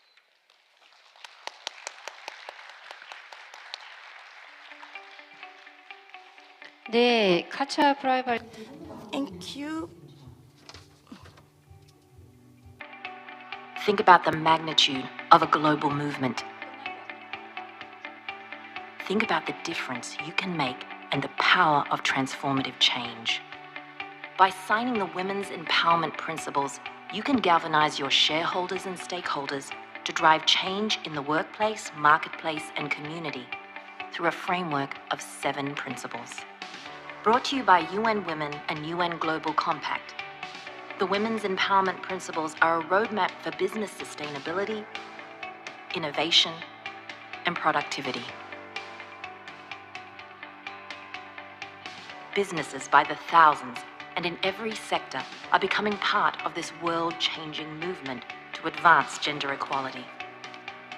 Businesses that become models for attracting talent, entering new markets, serving their communities, and measurably improving the bottom line. Because gender equality means better business. Don't miss this moment to make a lasting impact on your employees, suppliers, customers, and investors.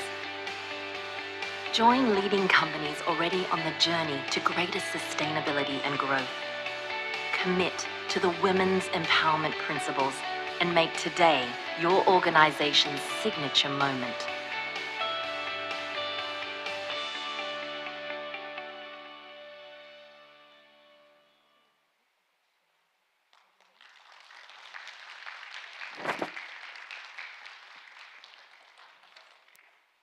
네.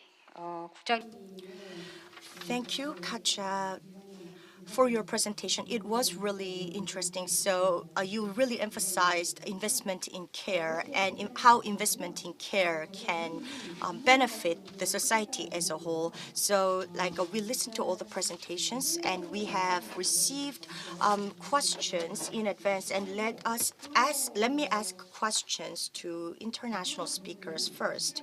And then because of the time constraint, we cannot take questions from the floor. So first, Nayantara.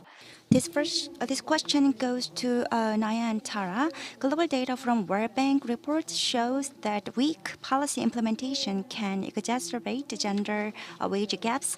In Gyeonggi province, while the gender wage gap improvement ordinance has been introduced, its execution remains insufficient. How can this be improved? Any opinions or comments on this? Yes, thank you. That is one of the major themes of this year's report, is that laws by themselves are not enough, and there need to be supporting policies and mechanisms to implement these laws effectively. There's a whole host of policy instruments that we measure under the report that includes national plans and policies which have sort of targets and budgets. There's also dedicated institutes, monitoring institutes, executing institutes. We also look at things like sex disaggregated data, so collecting reliable sex disaggregated data and also making it available publicly to be able to actually assess how things are on the ground. So there's a whole host of policy instruments that can be used to measure implementation and also to support implementation. And that is one of the most important things because, as I said, laws by themselves are not enough, and we need to make sure that they are reaching the audience that they intend to target.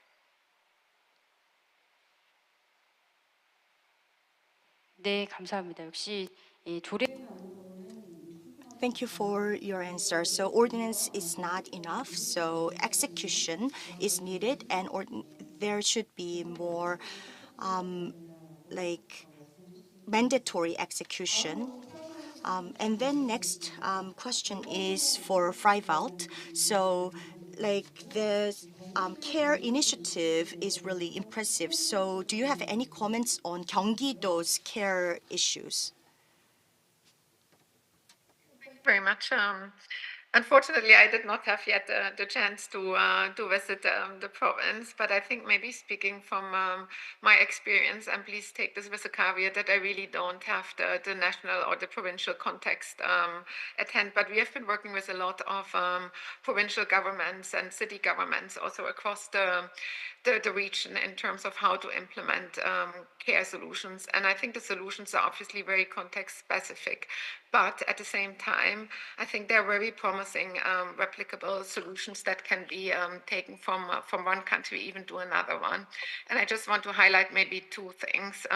So one, I think, very interesting approach is thinking about caring cities or caring villages, and depending on the context, where you really bring different city governments together and different ministries or different sectors within the government. So not really looking everything be managed through the women's ministries at national level and the respective institutions at sub-national level. So I think it's really important to take this one of whole of government approach, so to really find also the budgets across the different ministries and connect different solutions together. So that would be one thinking for me, to really at provincial level work across ministry on such an important issue.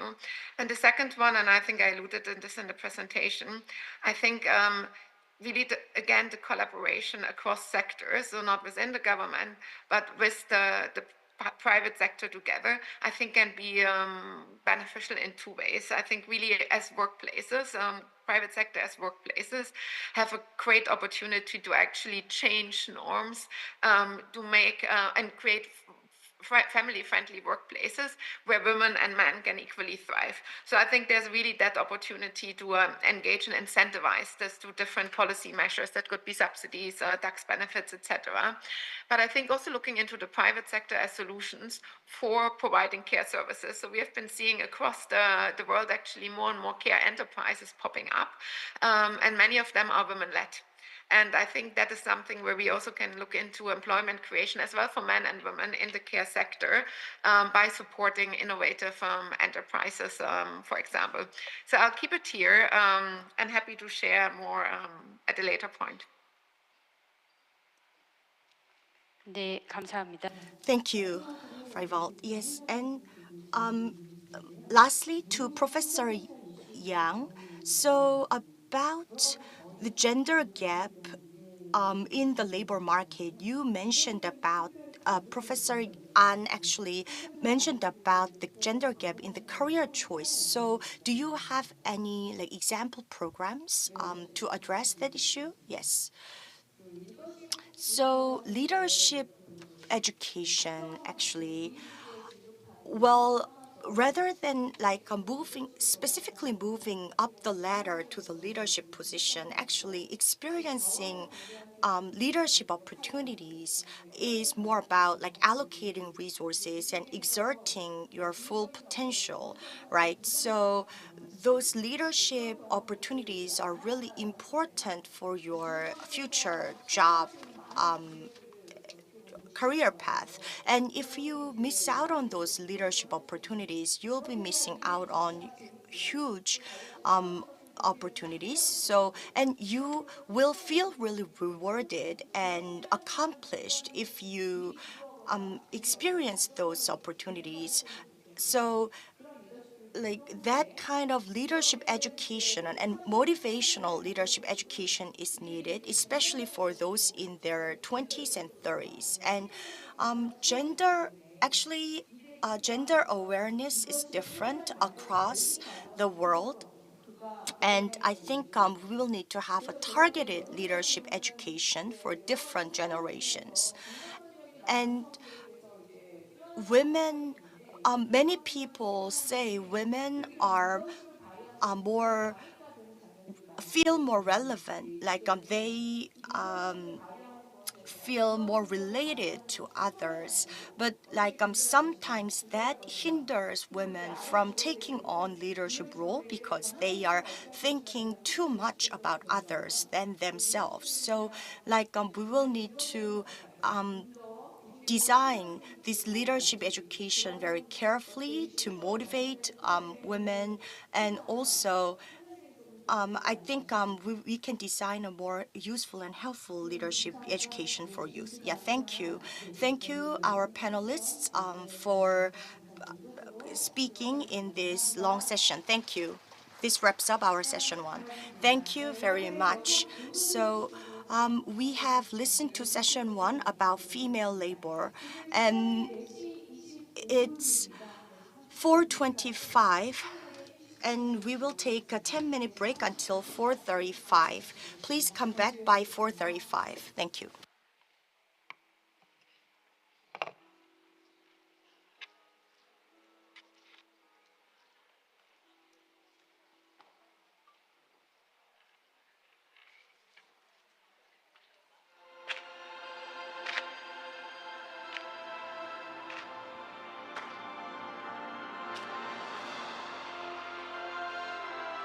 문 덮인 들판을 함부로 걷지 말라. 오늘 내가 남겨놓은 발자국은 뒷사람의 이정표가 되리니.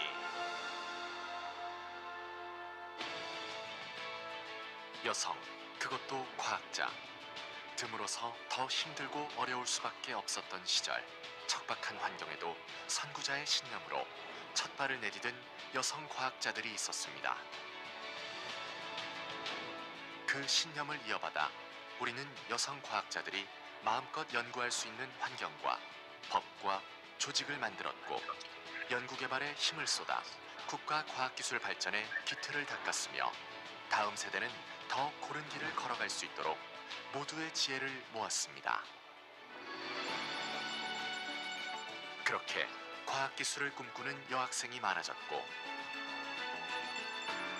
첫걸음을 따르는 한 걸음 한 걸음이 모여 과학기술 강국으로 향하고 있습니다. 아직도 갈 길이 멉니다. 기술 대변혁의 시대, 첨단 과학기술 강국으로 향하는 길에는 지금보다 더 많은, 더 우수한 여성과학 기술인이 필요합니다. 우리 모두 함께 여성과학 기술인들이 역량을 최대한 발휘할 수 있는 토양을 만들어 나갑시다. 그것이 과학기술 기반 국가 경쟁력을 높이는 길입니다. 대한민국 100년의 미래를 좌우할 길, 인류의 내일을 온전히 새롭게 그려갈 주역들, 원대한 미래를 향한 대한민국 여성과학 기술인의 담대한 행진은 결코 멈추지 않을 것입니다.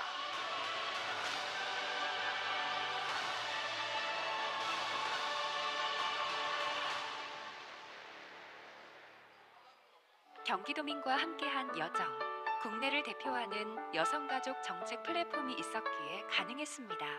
경기도민의 더 나은 행복, 더 많은 기회를 위해 경기도 여성가족재단이 삶의 동반자로 언제나 경기도민들과 함께하겠습니다.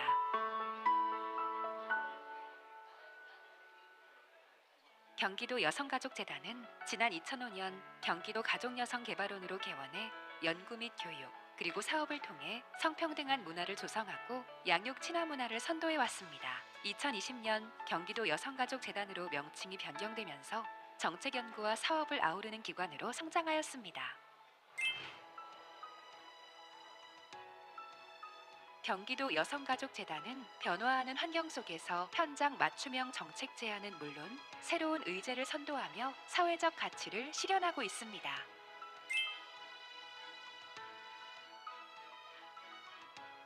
성주류화 실현을 통한 성평등 문화를 조성함은 물론 양육 친화 문화를 만들기 위해 다양한 도민 참여 프로그램을 운영하고 있습니다.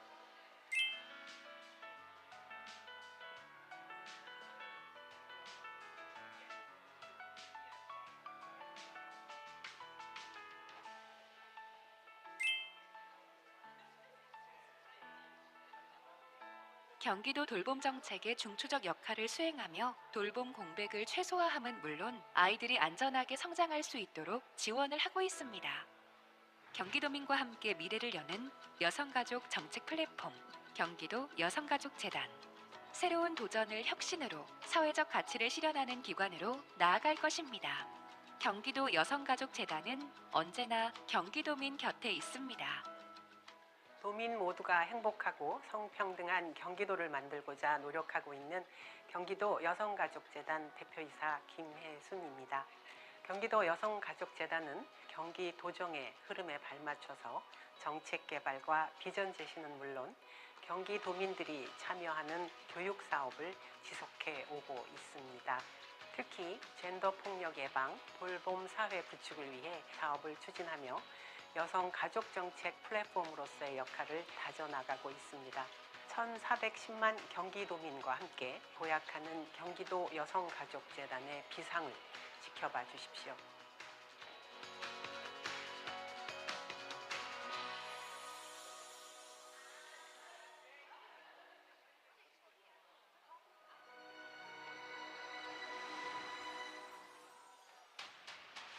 아세요? 아십니까? 바로 오늘, 지금 이 순간, 우리는 인류가 이루는 그 모든 과학기술의 절정을 누리고 있다는 사실. 눈부신 과학기술 혁신에는 여성 과학자들의 열정과 헌신, 그리고 이를 위한 한국여성과학기술인 육성재단의 노력이 있었습니다.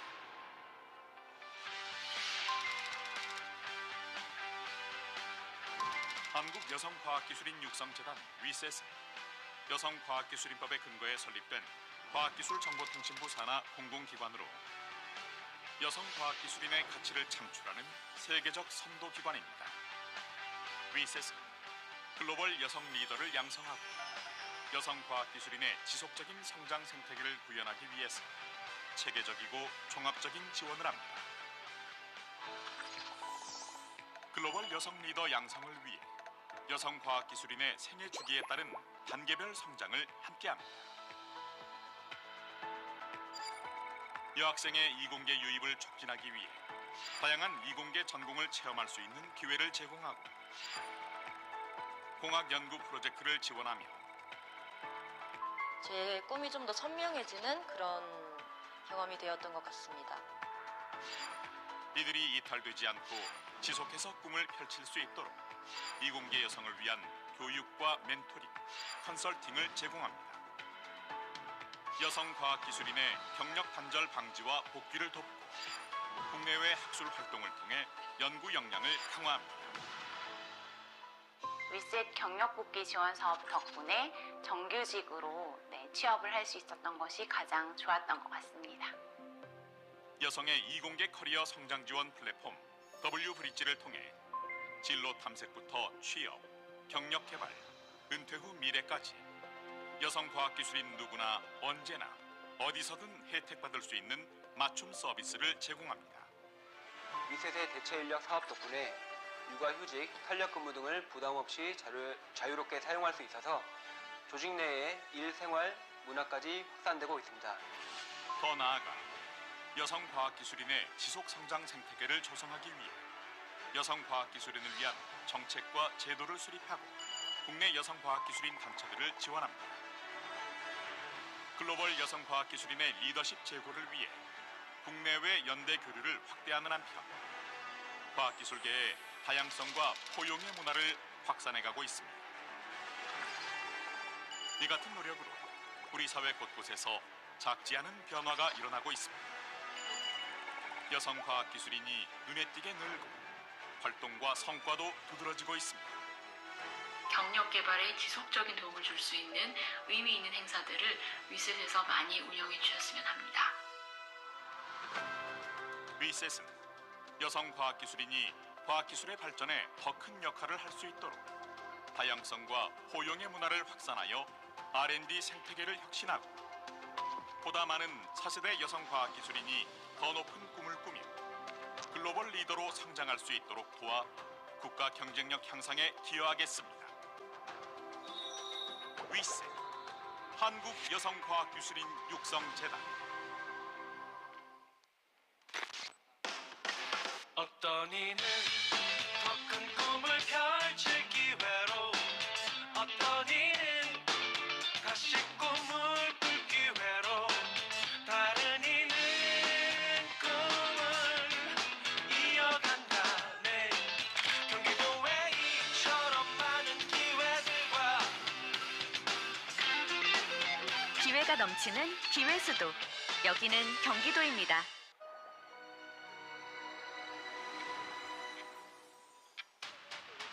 Did you know? Did you know? At this very moment, we are enjoying the pinnacle of all the scientific and technological achievements humanity has accomplished. Behind the dazzling innovations in science and technology, there have been the passion and dedication of female scientists, along with the efforts of the Korea Foundation for Women in Science, Engineering, and Technology. The Korea Foundation for Women in Science, Engineering, and Technology, WISET, is a public institution under the Ministry of Science and ICT, established based on the Act on Fostering and Supporting Women Scientists and Technicians. WISET is a leading global institution that fosters the value of women in STEM. WISET empowers global female leaders and provides comprehensive support to establish a sustainable growth ecosystem for women in science and technology.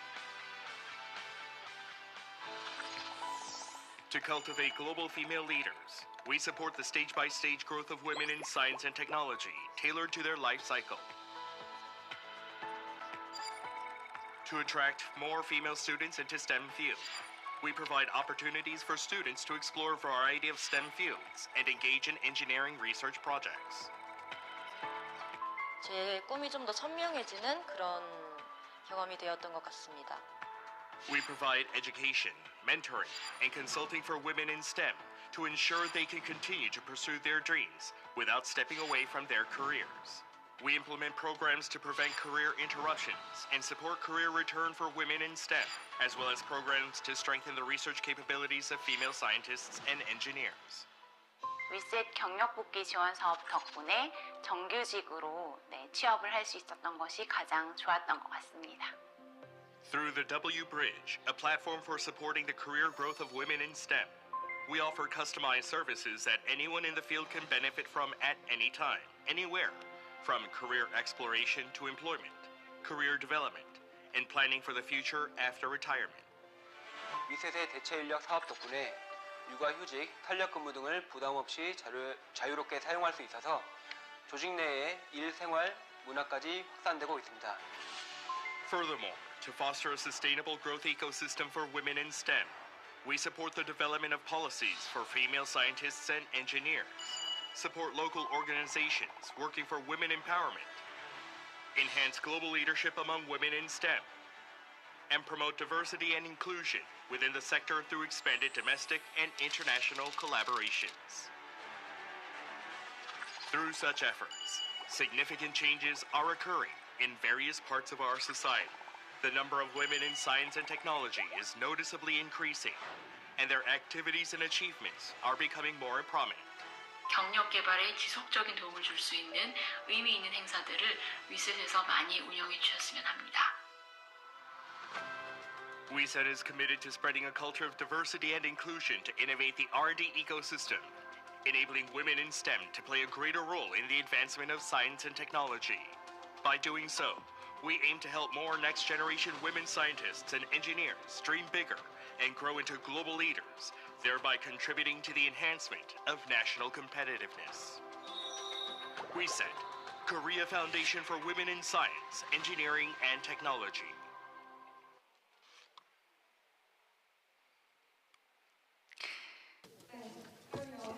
Okay, now we will continue on to session 2 about female migrants. Please be seated. Thank you, everyone. Now, session 2 will be about encouraging social participation and guaranteeing rights of female migrants, and we are joined here by panelists from home and abroad, and professor at Pyeongtaek University, Shin Eun-ju, will be our moderator. Yes, hello, everyone.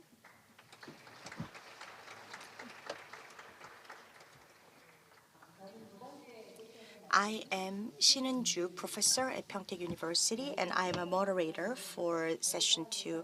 And female migrant division, 11 people participated in female migrant division of Gyeonggi-do.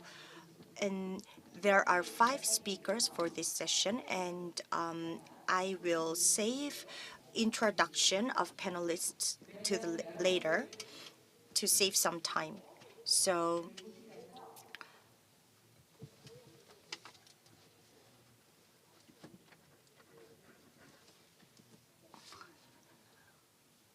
okay.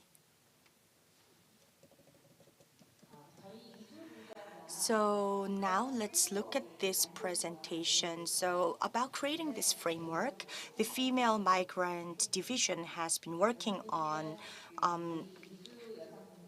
So let me briefly explain. So we have suggested a policy vision that says Gyeonggi-do providing new opportunities and coexisting with female migrants. And we started off our conversation saying female migrants are not a single group. Female migrants consist of different people, and they all come from different backgrounds, different countries, and different life cycle. And because of that, the issues are complex and they are of a dynamic group. So that's why the discussions were quite heated and complex. And also, for now, we have been mostly talking about the settlement and violence issues of female migrants, so basic human rights. But beyond that topic, we would like to focus on the identity and autonomy of female migrants. That's the key. And second policy direction is to guarantee rights of female migrants. So just like Arisel fire in Hwasong, because there are more female migrants in Korea now, like policies for female migrants are key, and especially safety has become a key word. And we were all aligned on ensuring safety for female migrants. So what was a meaningful change in creating this framework is, for the first time in metropolitan city, Immigrant Society Bureau was launched for the first time in Gyeonggi-do, so that was really key. And fourth, as many international speakers pointed out, policy execution and implementation are important, and policy and institutions have limitations. So Gyeonggi-do has its own environment and characteristics. So Gyeonggi-do will need to come up with its own policy tasks, and that was what we focused on.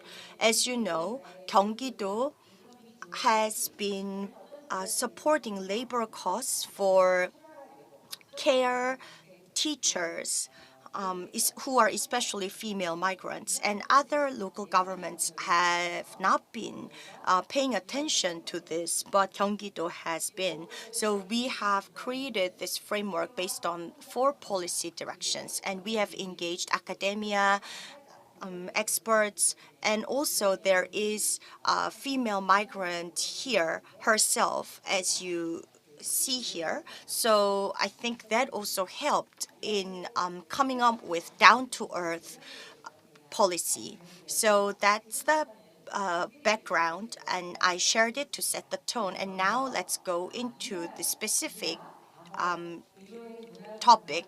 Now, Ira Damo, medical and cultural and tourism, the head of co-op, will talk about expansion and more participation of female migrants.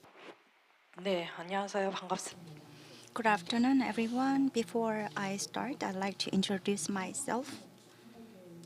I came to Korea in 2003, so this is my hometown. So it's been 21 years since I lived in Korea.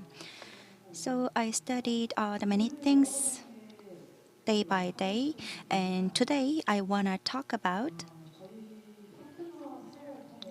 I'd like to cite the case of the cooperative and how to involve migrant women in social participation, what would be needed and what kind of challenges there are, and what need to be reinforced, and what kind of support measures we need to provide to migrant women. So when it comes to DAMO, the cooperative, so I was involved in the training for 1.5 years, and that is like the local corporation with the support of 1.1 million Korean won. And then we got the proposal from the Seongnam City how to attract foreign patients. So we got the permit. So it's been about 5 years since we operated that business. So we got that business permit in 2019, and the capital we put in was 100 million won, all invested by the members of a cooperative. So we can take a look at migrant women from various perspectives. But I think we need to deep dive into migrant women. For example, what is their background? So we can do that in Gyeonggi province. It may sound very abstract. However, we feel that that is virtually possible. Like attracting foreign patients means that the foreign people can come to Korea and they can get some medical care and then they go back to their home countries. So we have been working very hard for the last 4 years to support these K medical services. And in 2023, 402 people received this medical care. So we have many people migrating from Southeast Asian nations and like Thailand, Vietnam, and the Philippines. And this lays the foundation for many SMEs in Gyeonggi province can advance their businesses into these Southeast Asian countries. So what we do is that we attract foreign patients and they can receive medical care and also they can enjoy local tourism and also make sure that our customers, for example, they can ask for our support when they want to import or export certain goods and services. So if there is too much burden, of course, we are working together with other entities as well.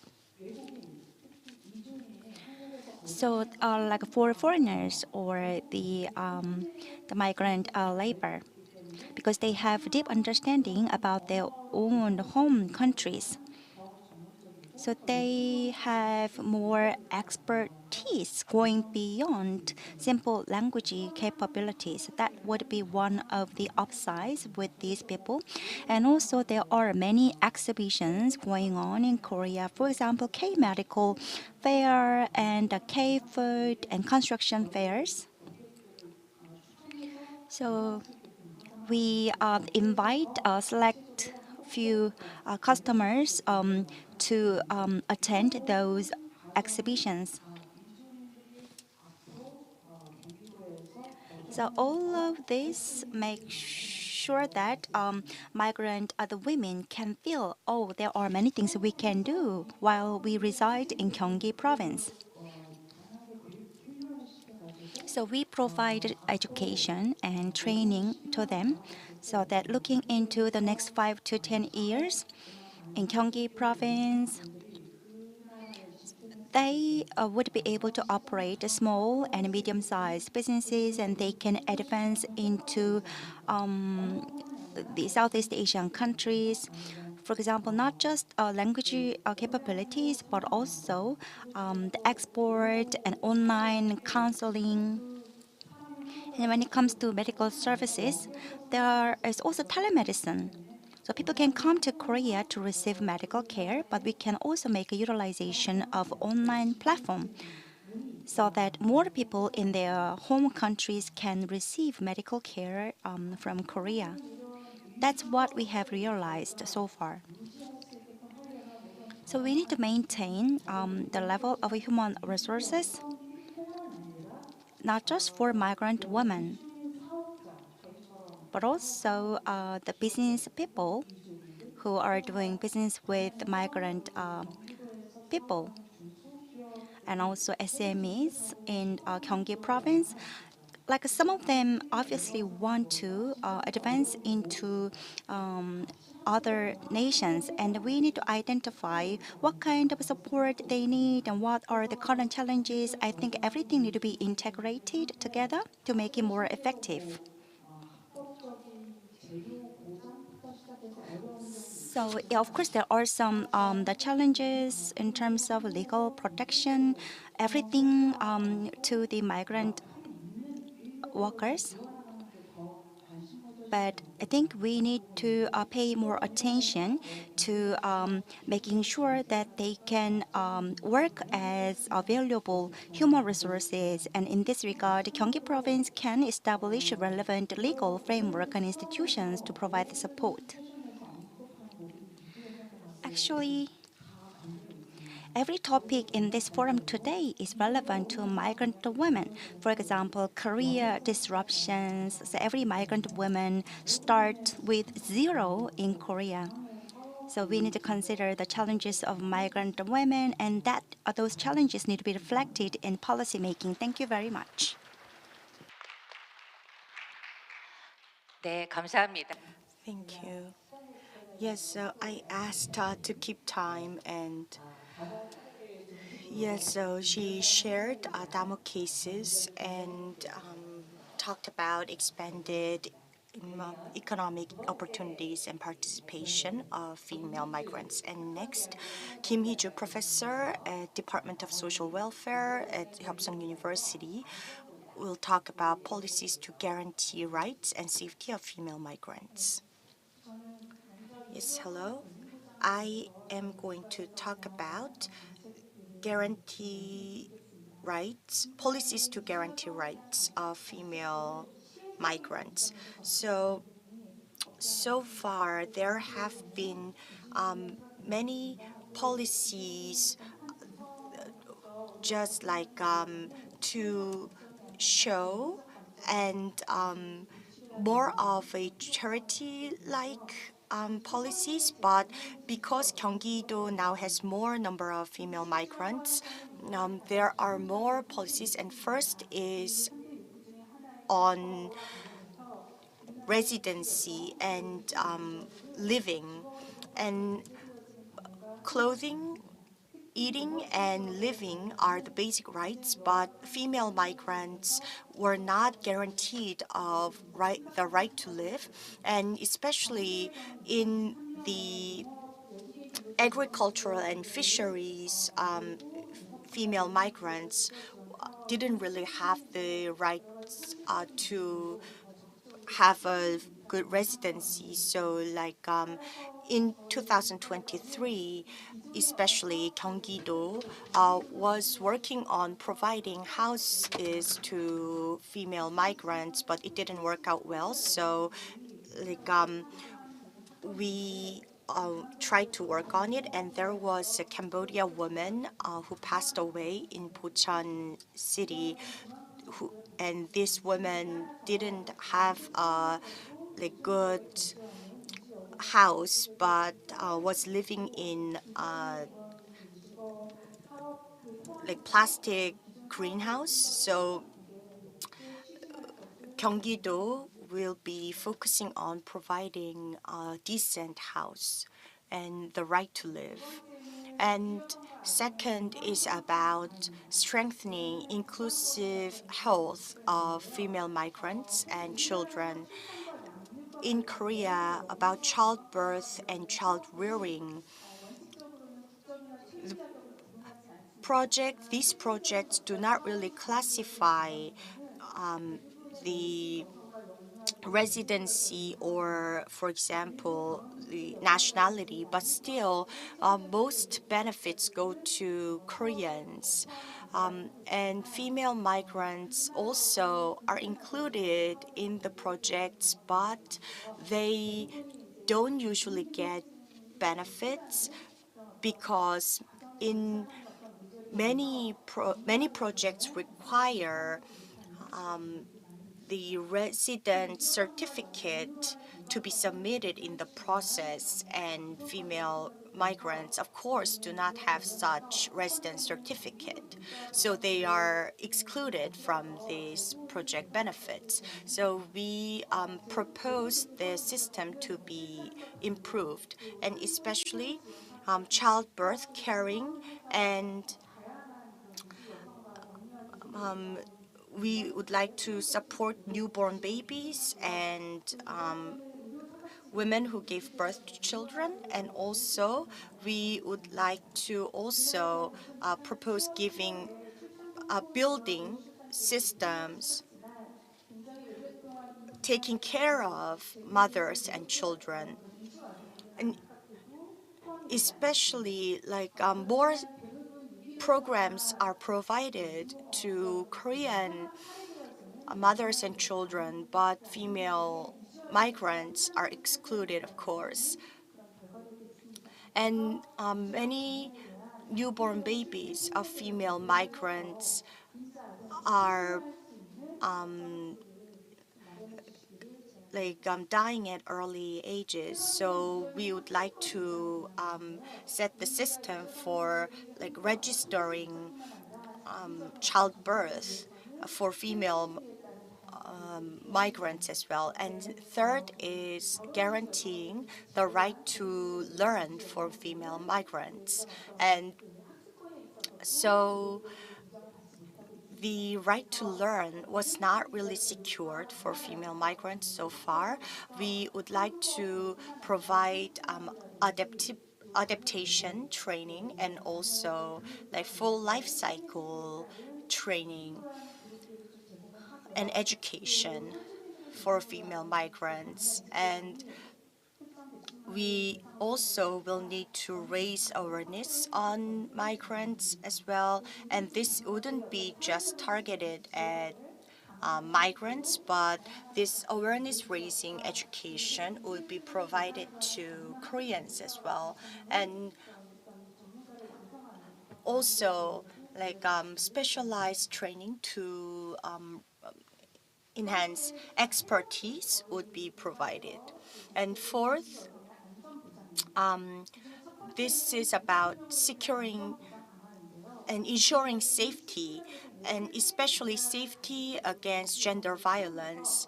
And many female migrants are vulnerable to sexual violence and sexual harassment and human trafficking.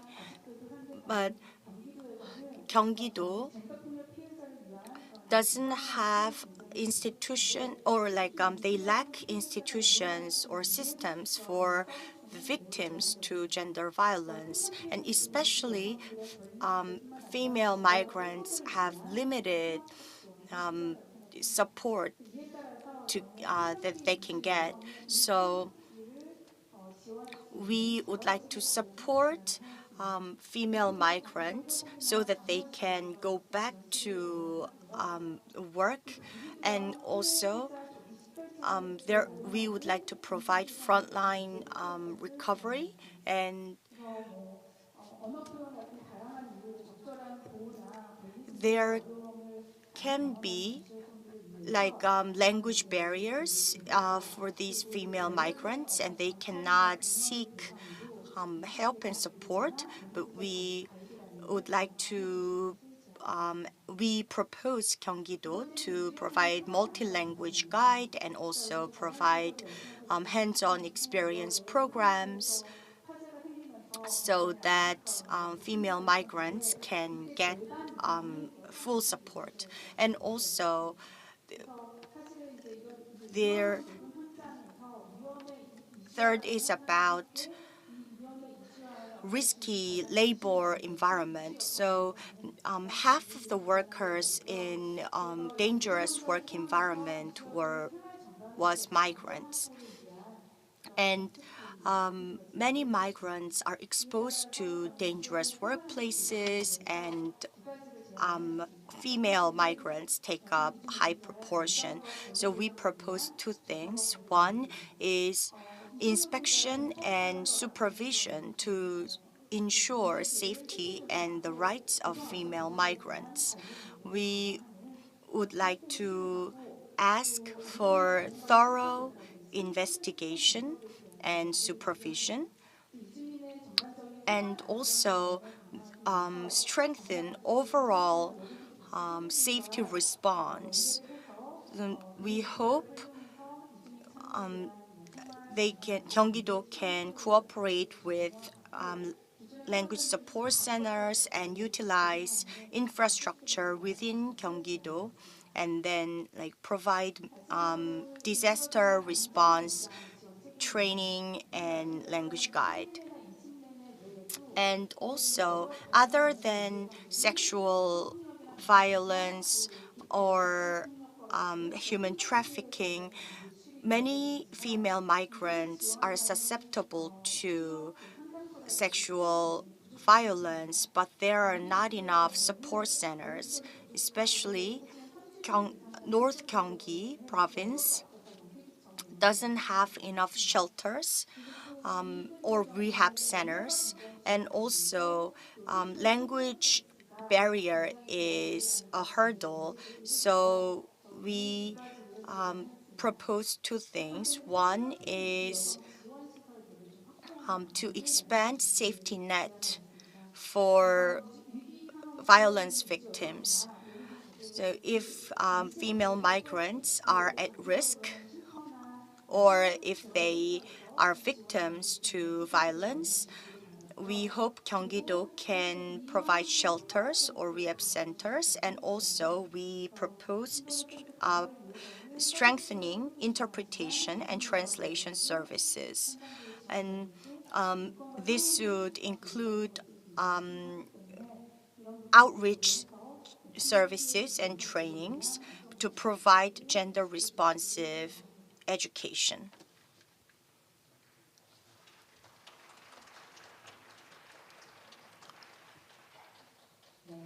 Thank you, Professor Kim, for your comments, especially guaranteeing the right to live and revising the ordinance of Gyeonggi-do, and also the blind spot, the registering childbirth of female migrants babies. So these are in urgent needs. Okay, thank you. And the third presentation will be provided by Gyeonggi-do's head of Immigrant Society Bureau, Kim Won-gu. Good afternoon, everyone. As introduced just before, I'm Kim Won-gyu, Director of the Immigration Society Bureau of Gyeonggi Province. Today, I want to talk about, actually this is not an official policy of Gyeonggi Province. So I'd like to say that this is my personal opinion, not an official policy of Gyeonggi Province.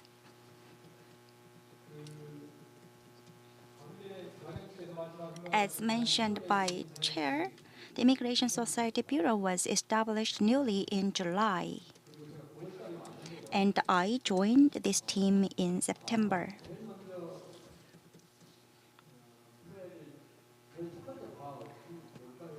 What would be the first task?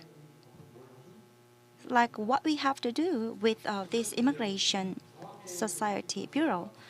So I like to say that is like coming up with a comprehensive plan. At the ideation stage, what would be the first step?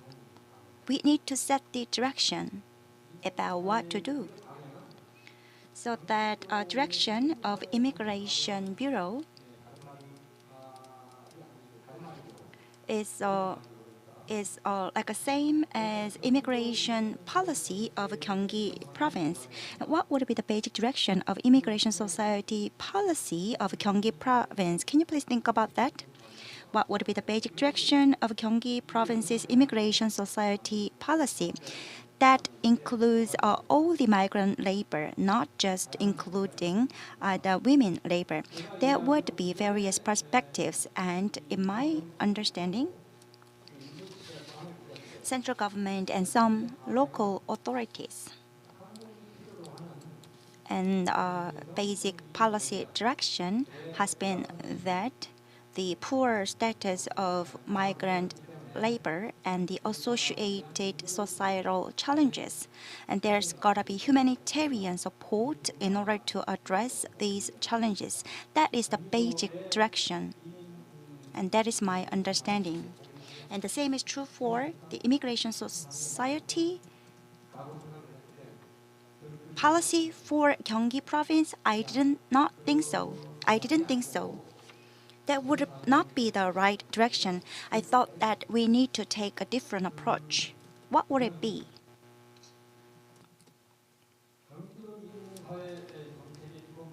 The basic direction of Gyeonggi province's immigration policy, I thought. So we have some serious challenges like low birth rate and aging population. So the immigrants account for 5% of the entire population, and the ratio will be increasing going forward. So that racial diversity will be at the unprecedented level in South Korea. And if that is the case, this is not a matter of getting migrant workers accustomed to the Korean society. Obviously, Korean society need to change. Because so again, we are going to face a big population of migrant labor. That's why our society need to change. The key to my talk is that what would be the key direction to make this change. So again, migrant labor accounts for 5% of the population of South Korea. And what would be the vision and prospect of South Korea under these circumstances? I cannot give you detailed explanation today, but my provisional conclusion is that South Korean society need to change. Meaning that basic rights as citizens should be granted to migrant workers. That is at least from the perspective of Gyeonggi province, because they are not citizens, but they can secure residential rights because they are not citizens. So what I mean is they need to secure residential rights based on citizenship rights. And when those rights are secured based upon interaction between native population and migrant workers, we cannot reach a conclusion how Korean society will be changed. There will be very dynamic changes. And we need to make sure that those changes should be done in positive manner, and that should be the direction of Gyeonggi provincial policy. The positive aspect would be like at the beginning of the United States or the Rome Empire with the great diversities. So the diverse potential would be maximized. And the negative aspect of that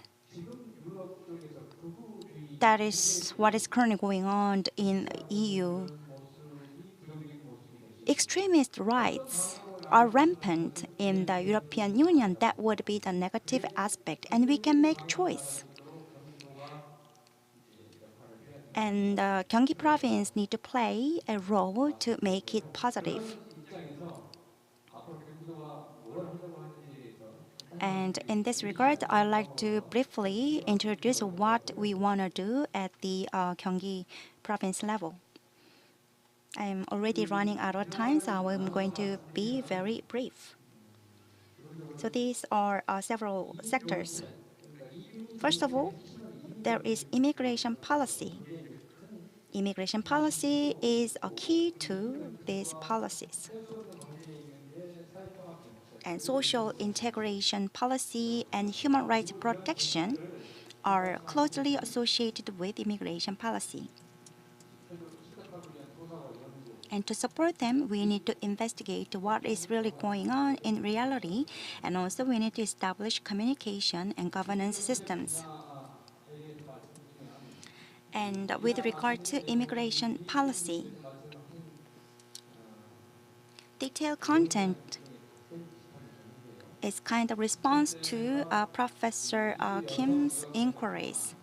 First of all, we need to provide support to international students and nurture them as a talent in the local communities. So by doing so, we can establish ordinance to support international students. And secondly, we can reinforce vocational training such as corporate incentivized internship system, especially for marriage immigrants. Many people have already been concerned about how to nurture marriage immigrants, how to include them as human resources. However, there are many barriers in terms of language barriers and different organizational culture, and also there are some prejudices to immigrant women. So there still exist high barriers. That's why here is the idea: we need to introduce corporate incentivized internship system. And third point is, so we need to establish and operate labor safety and healthcare center. As we saw with the case of Arso, there are many SMEs, manufacturing-based SMEs in Gyeonggi province. But there is no access to their industrial safety and healthcare situations from the perspective of Gyeonggi province. So it is hardly accessible. That's why we want to establish and operate labor, safety, and healthcare center. It is not just a matter of supervision and management. So it's kind of incentive to work together with these companies to improve our working conditions and reinforce safety and healthcare. And last is that we need to improve accommodating conditions for migrant labor. There are many temporary the housings in Gyeonggi province. Of course, we cannot find a solution overnight, although we are considering various ways to address this. And there are some neighborhoods with high density of migrant labor, and they are becoming slums. So we need to improve this environment, and also, like we can operate a pilot program to provide tenancy rights to migrant workers, and that is currently being worked together with LH. Of course, there are opposing voices because the same tenancy right is not granted to the native people. But anyway, we'd like to give it a try. The next topic is about social integration. There is no violence victim support center in Gyeonggi province. There are 9 support centers throughout the nation, but there is none in Gyeonggi province. So we plan to establish violence victim support center next year, and currently budget is under review. And also, secondly, we do not have any center to protect rights of human trafficking victims, so we are planning to establish it as well. And also, we'd like to involve more migrant workers into local community. So in order to reinforce the opportunities, we'd like to recruit them as managerial positions in public institutions. This is kind of a formative action for migrant workers. And also when it comes to human rights protection, currently we are working on to establish ordinance to ban racial discrimination. So, like I said, that if we can build successful model to involve migrant workers, that is my hope. Then, if we can do that, it can lay firm foundation to increase South Korean development potential more with diverse demographic structure. So in this regard, I'm looking forward your interest and attention to our initiative. Thank you very much. Thank you very much, and I'm very sorry I cannot give you enough time. So, like, there's what concern that they are thinking about granting residential rights to migrant women. And now we'd like to take a listen to presentations from foreign speakers. First of all, let me invite Ogawa Reiko, professor of Chiba University. Floor is yours. 예, 안녕하세요. Hello, nice to meet you. My name is Oga Reiko and I'm from Chiba University. Presentation in English. The topic of today is the caring for the migrant care workers who care for our people, right? In Japan, we have more than 3 million migrant workers, among which more than 200 of them are in the labor market. But health and care field is a relatively new field that the migrants have started to enter. So we only have like 4% of them working for medical and social welfare field. Oh, sorry. Today I just want to touch upon the issue that under the pandemic, care workers were called essential workers. So they were put in a very nice word, but in fact they really had to suffer a lot of hardships. They had to undertake a very difficult task and in a very labor-intensive workplace, even risking their lives. But then what happened was that a lot of migrants actually entered the care market in Japan, despite the fact that the national border was closed. So that is my question here.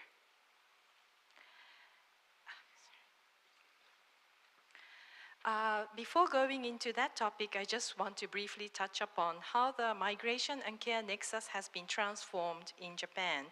The first phase started in year 2000, where the introduction of the long-term care insurance was put into place. So long-term care insurance to some extent removed the unpaid work of women at home to the care to the market, which has been supported by the social insurance. So it was called socialization of care, and of course not all the care has gone to the market, and still a large extent has remained at home, but the long-term care insurance set the standard for financing care as well as providing the care workforce. And then in phase 2, migrants started to enter the care labor market, but in a very exceptional way, because the first migrants came under this economic partnership agreement, which is basically a free trade agreement to promote free trade. But migrants were included as part of this bilateral agreement between Japan and Southeast Asian countries. What was interesting was that under this bilateral agreement, the migrant care workers were expected to pass the national exam to become a certified care worker. And a lot of support has been provided, including 1 year of Japanese language training. So that was the expectation. But, of course, the number was very small because that was an expensive project. And in phase 3, there was this deregulation of migration regime. So a lot of different channels suddenly opened up, including the international students who study care work or technical internship trainee program, specified skilled worker. So for number 1 and number 2, they do have access to become a certified care care worker, while as number 3 and number 4, the citizenship was limited because basically these are the short-term labor migration programs. So, but theoretically, yes, if they are really, really smart, they can have access to citizenship. So why do Japan has all these kinds of complexities despite the fact that we have such a high population aging ratio? Well, I would see that it's due to the lack of immigration policy, because Japanese governments still do not really accept that we are a country of immigrants. So that resulted in the lack of discussion on how to incorporate migrants into the care sector, because all the care facilities were really just keen to employ migrants who can stay longer without discussing how we can develop the capacity of the migrants. So we've already discussed a lot about what it means to be a migrant. There is the structural constraint due to this asymmetrical power relationship, and all these things has become a big problem. So here we have the ratio for population aging and the number of migrant care workers. And you would immediately realize that Japan, the number of migrants are really very, very small compared to the population, the large population, and the aging ratio. And of course, my colleague, Professor Theodora Lang, will talk about Singapore. And this is because we have a different kinds of social policy, and that has to do with this long-term care insurance. In Japan, the long-term care insurance has really provided social policy to at least try to aim that to the care to become decent. So what we realize here is that the number of the migrants from 2020 to 2023, a lot of the other countries, the number of the migrants has decreased, and ILO will state that for the domestic workers who are living in private homes, 55 million were severely affected with this reduction in the income, and 76% were in informal employment. However, that was not the case for Japan. So this was kind of counterintuitive, and I conducted an interview, and what I found out that a lot of those migrants, basically they were already in Japan because the national border was closed during the pandemic, but they came from different channels into care work. So then one would wonder why they choose care work? Why did they deliberately wanted to work in care work during the pandemic? So, and then the finding was that it was due to this certified care worker license, which is tied to the citizenship. So that allows one to stay and continue to work, and that also allows them to bring their families. And also, the care workers in Japan can only work in the formal employment up until now, but this is again being deregulated. So it's going to change from now on, but they basically have this formal and stable employment. So here are some of the things that we have been doing, especially with some resident migrants. The job fair for foreigners having access to work. And also we have developed like a guidebook to employ migrant care workers, because it was really the first experience for the care facilities to have this diverse workforce. But as some of our speakers said, Japanese society also has to change. So we wanted them to at least try to understand the issues and implement diversity management. So this is a series of videos and workbooks to train the care workers, both in field of child care and elderly care, in how to understand the background of the migrants and how to improve their communication, how to build a better teamwork, including the migrants.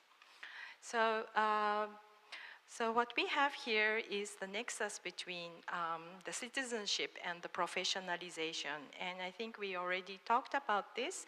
That for those who are certified and for those who have the permanent residency, it's important to have more people in that domain, so that the care facilities will have a good quality worker, while as the migrants will have a better social life. So, okay, just to conclude, we must meet two goals: ensuring the rights of migrants and making care a decent work. So that's it. 감사합니다.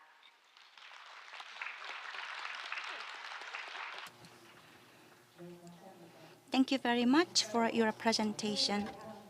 Next, we'd like to move on to Theodora Ram, Senior Research Fellow of Asia Research Institute, National University of Singapore. 안녕하세요. Good here. I'm very honored to be here today to present on the geographies of inequalities, the uneven integration of female migrants in Singapore. Well, to begin, Singapore's history and fortunes have always been closely intertwined with migration.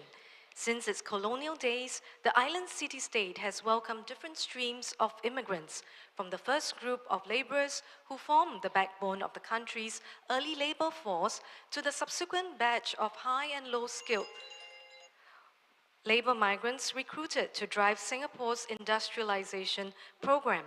Today, Singapore continues to maintain a generally open and liberal migration policy as a means of growing both its population and labor pool so as to achieve its economic and globalization dreams.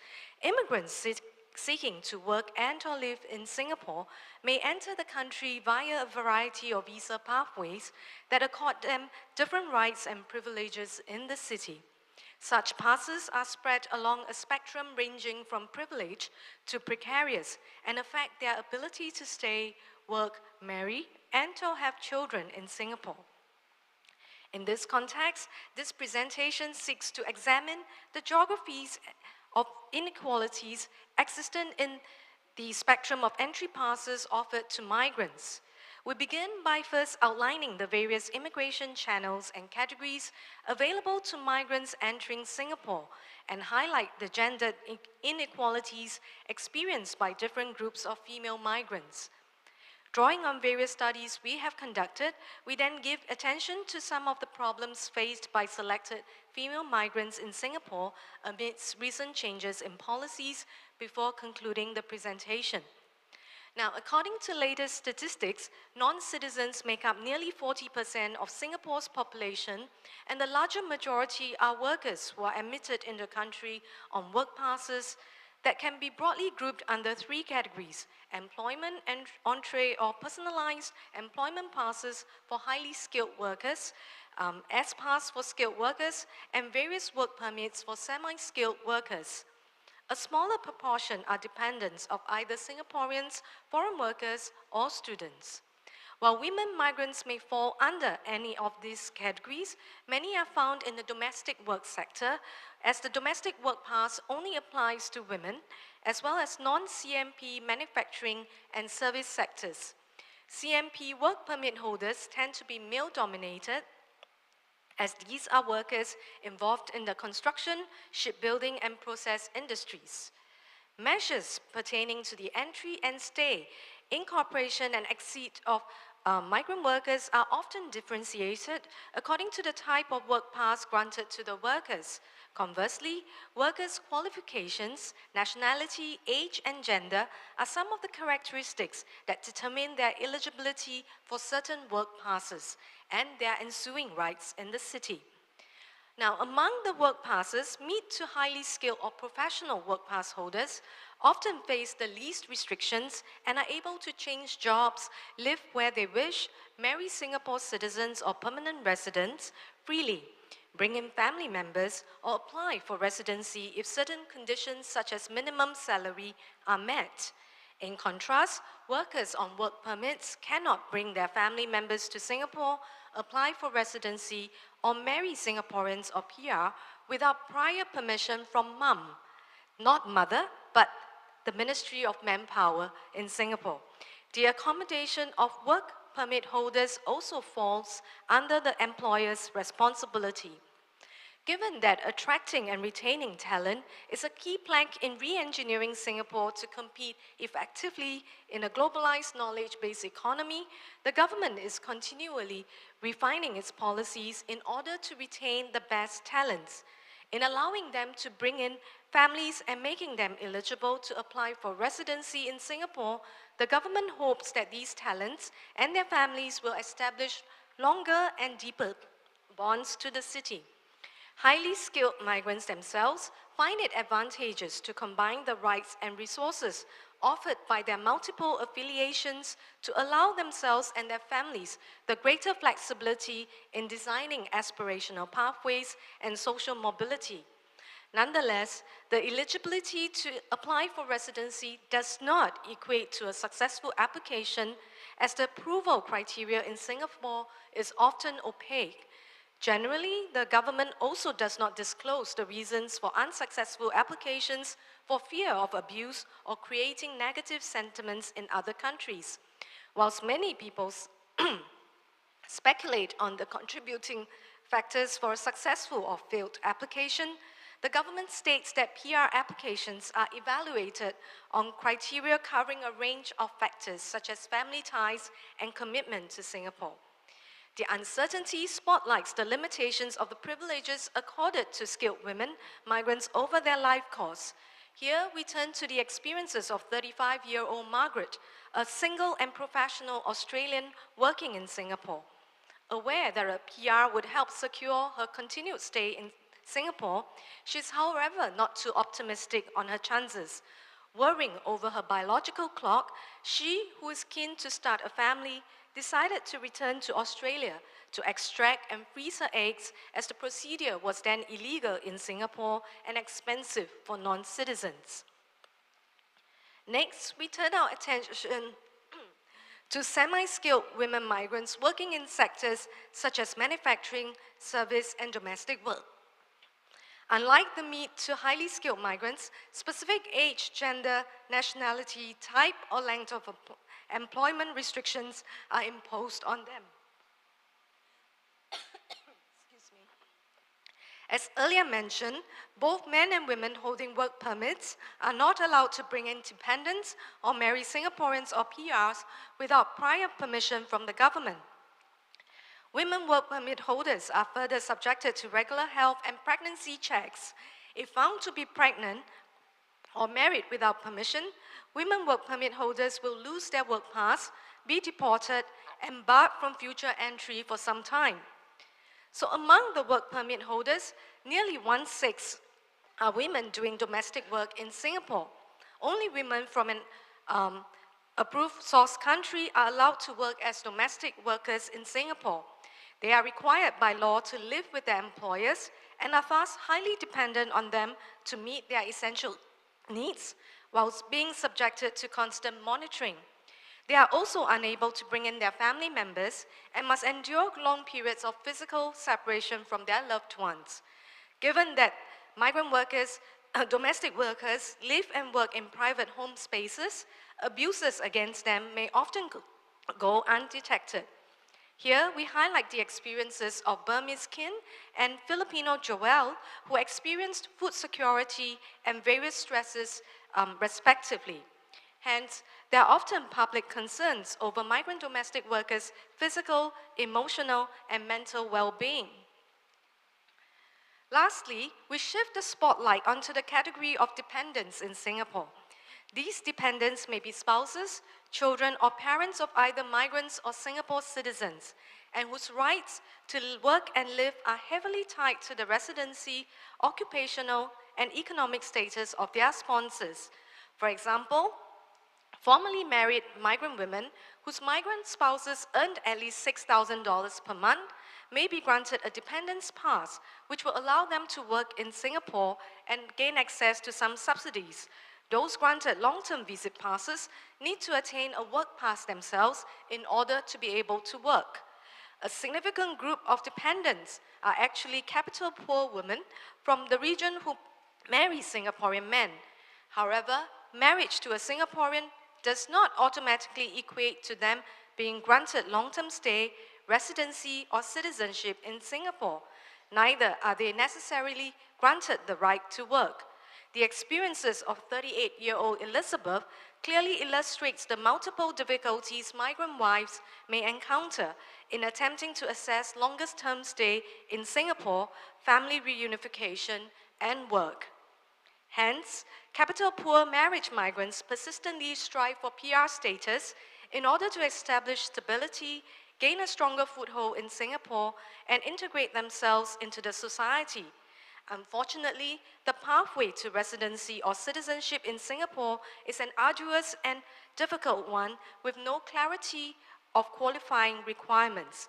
It is quite common to hear of migrant wives who have repeatedly failed to get their residency. In conclusion, this brief presentation has outlined the inequalities and difficulties experienced by 3 groups of women migrants in Singapore according to their skills, marital, and visa status.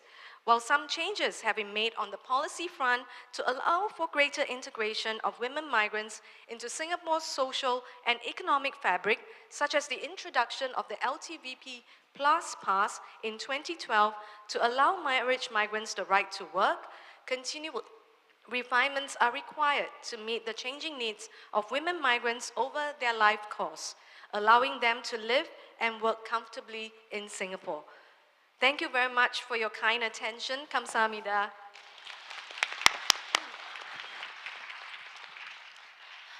네, 감사합니다. Thank you.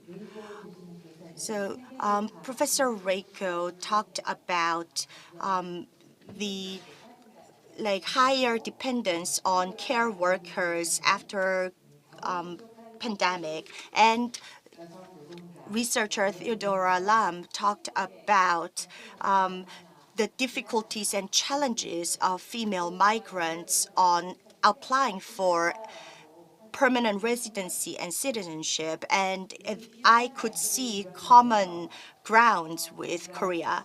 Yes, so thank you for your insightful presentations. And actually, we were given time until 5:30, so it would be difficult to get questions. So if you have any questions from the floor, I hope you can ask questions separately to the speakers. Okay, thank you. We will wrap up session 2. Thank you. We have listened to 5 speakers and panelists. Thank you for listening. 네, 고맙습니다. Thank you very much. So far, we've had session 2 on migrant women. Once again, thank you very much to all the participants in session 2. So finally, we have session 3, which is on science and technologies. So we'd like to make some seating arrangements on the podium. So please remain seated. We will soon resume the session. So it's been a long day today. So why don't we stretch before we resume? Stretch to the right and also in the opposition direction to the left. All right, we are beginning session 3 on science and technology. The topic of this session is expanding diversity and inclusion in science and technology, including AI. The chair of this session is Kwon Ho-nam, Professor of Mathematics Education of Seoul National University. So once the seating arrangement is done, we'd like to ask the chair and the speakers to the podium. We have been talking about the positions of women and the current situations in the earlier sessions. So far, we've had discussions on the women's labor and migrant women, both at home and abroad. Thank you very much for the presentation and discussions, and we've heard very valued suggestions in this regard. All right, I'd like to invite chair and speakers to the podium.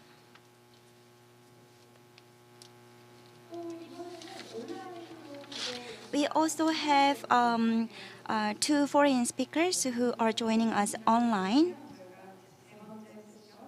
So once everyone gets prepared, we will begin session 3.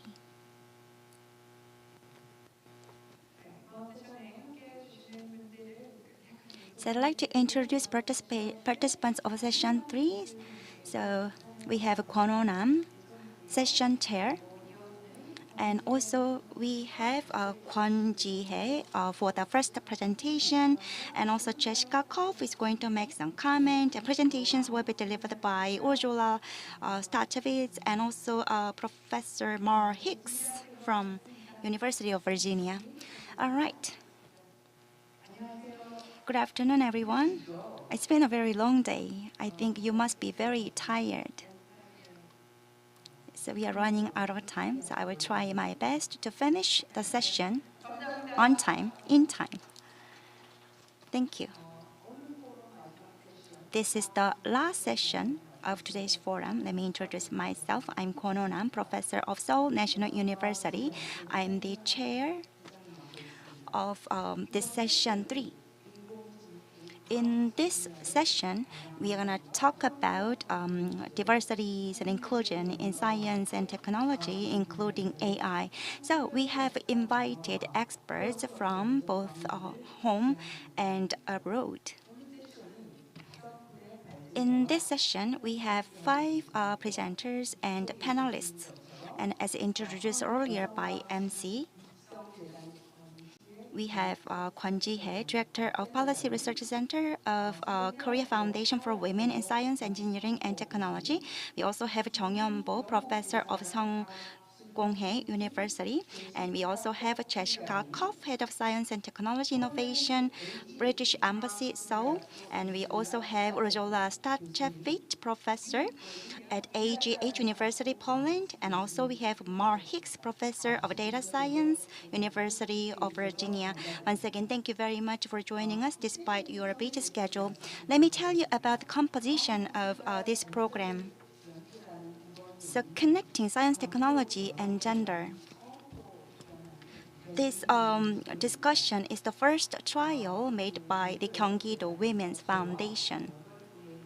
So me and 8 other members have been invited in the scientific committee. So we have studied very hard for the past 6 months, and the outcomes will be shared today by 2 presenters. So expanding women's participation in emerging and new industries, and also addressing gender biases, and also detailed measures to expand social roles of women in the era of AI, and how to expand the diversity, and what would be the policy measures to establish the relevant ecosystem. First of all, let me invite Kwon Ji-hye. She is going to talk about how to nurture female workforce in the new and emerging industries. 안녕하세요. 반갑습니다. 권지혜입니다. Hello, I'm Kwon Ji-hye. As the moderator introduced, we are exploring tasks for women in science in this era of AI. With the transition, many are concerned about the reduced jobs in this new era, but actually there are new potential job creation in this era, and women should not be isolated, and women should be able to tap into this new job creation and new opportunities. And our new vision is to inclusive policies for expanded opportunities for women in this AI era. And as you can see, to grow female talents, we need more strategies. And these benefits should be shared by all. That's why we have set the goal, gender innovation for inclusive science and technology. So there are policy directions. On the left side, it says how to nurture female professionals in new technologies and industries such as AI. And on the right side, the task is to build infrastructure based on inclusivity and diversity. And Gyeonggi-do has selected AI and science as its theme for a reason. AI Bureau was newly launched in July this year by Gyeonggi-do, and Gyeonggi-do also established the AI Center and also has introduced the basic AI ordinance for the first time among metropolitan cities. And many large companies are located in this area. And the number of workforce in the manufacturing industry is really high in Gyeonggi-do, so we need to cooperate with large companies to think about how to nurture female workforce in AI and science. And we need to make sure that women are not left behind in this AI research. Such discussions are urgently needed. And first, I'd like to talk about how to nurture female talents in new technology and new industries such as AI. And there are a lot of businesses in Gyeonggi-do, but the number of female employees is still low because traditionally there were more male employees in the AI and science field, but fortunately, the number of female workers is increasing in that arena, so we will need to look into the future opportunities. And of course, we lack female scientists and mathematicians, so we will need to conduct a survey and find out specifically in which fields we lack female talents and which would be the fields of which are the fields of opportunities. Then we'll be able to support female workforce, and also we can help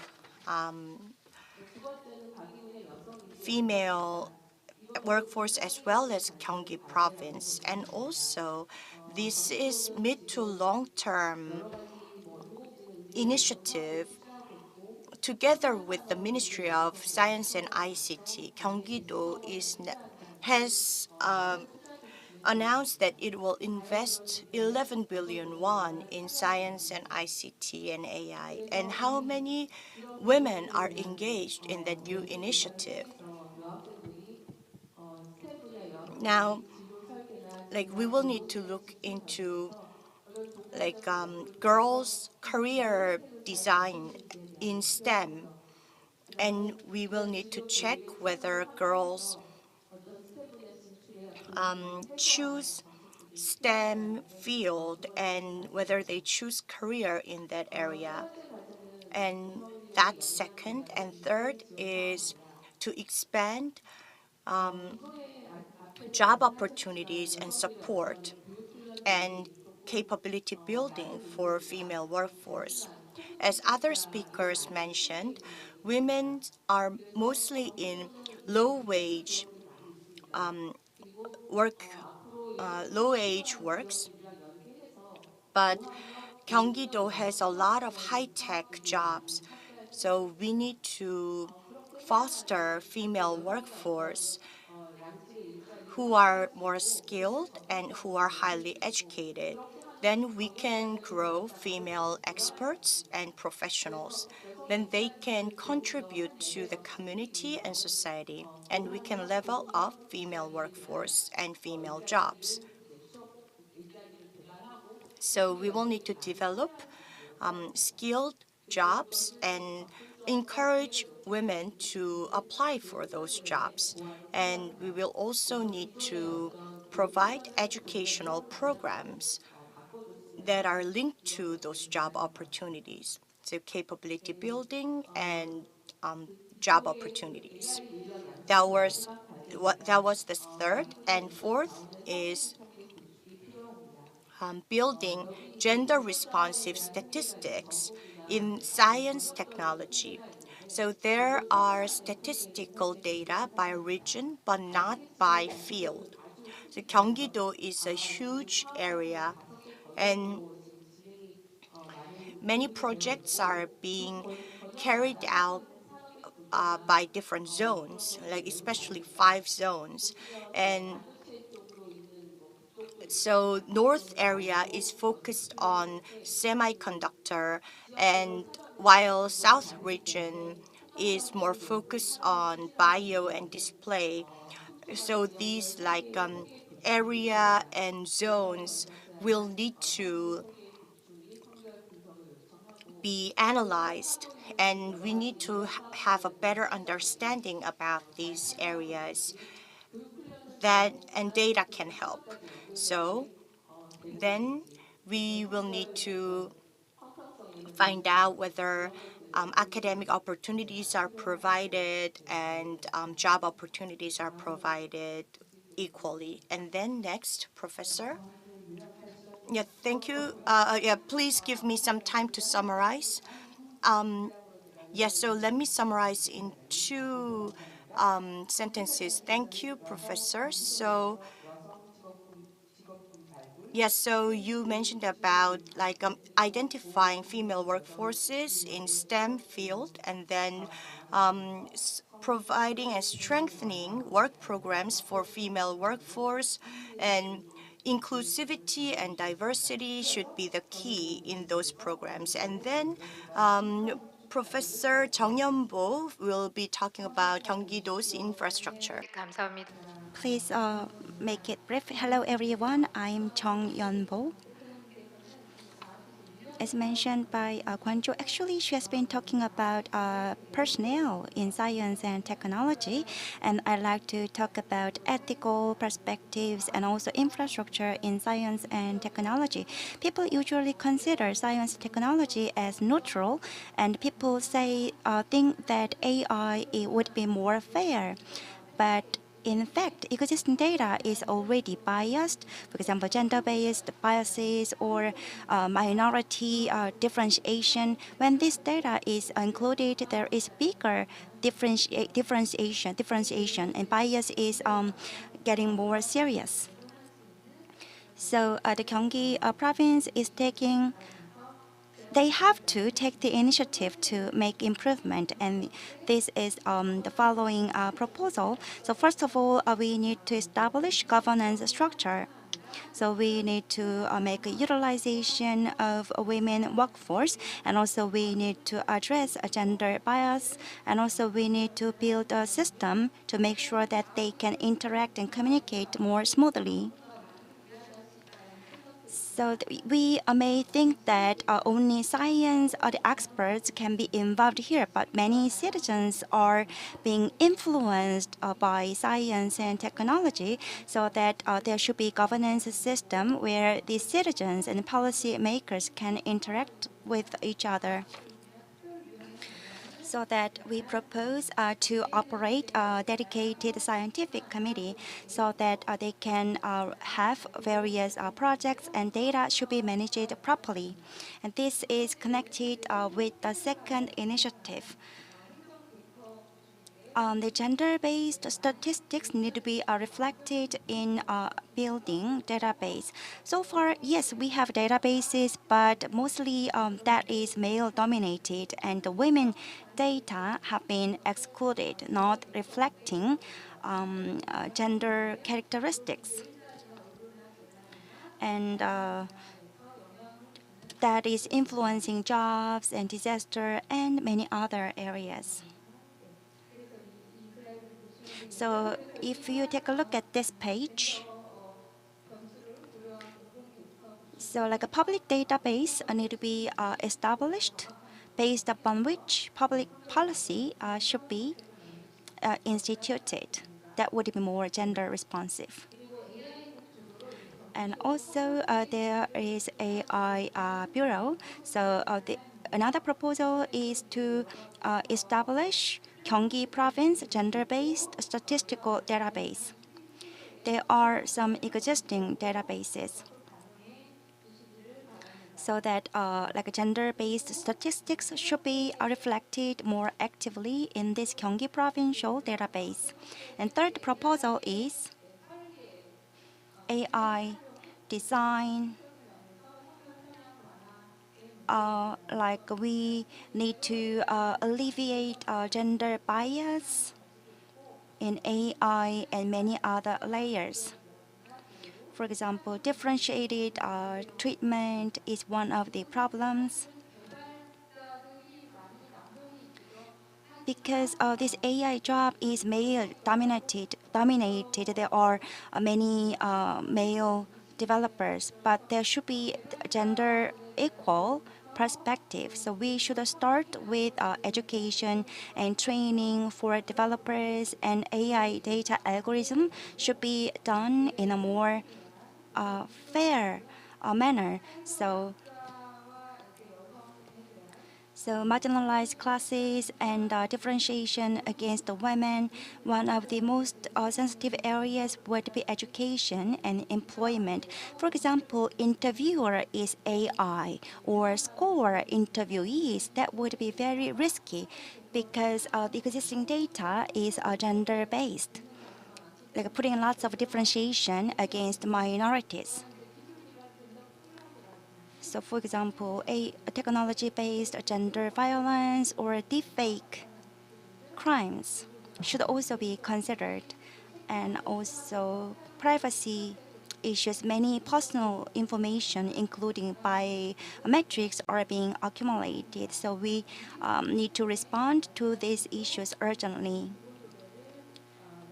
So basic ordinance on AI has been established in Gyeonggi recently, but we think that there should be more detailed measures, and here is one of the proposals.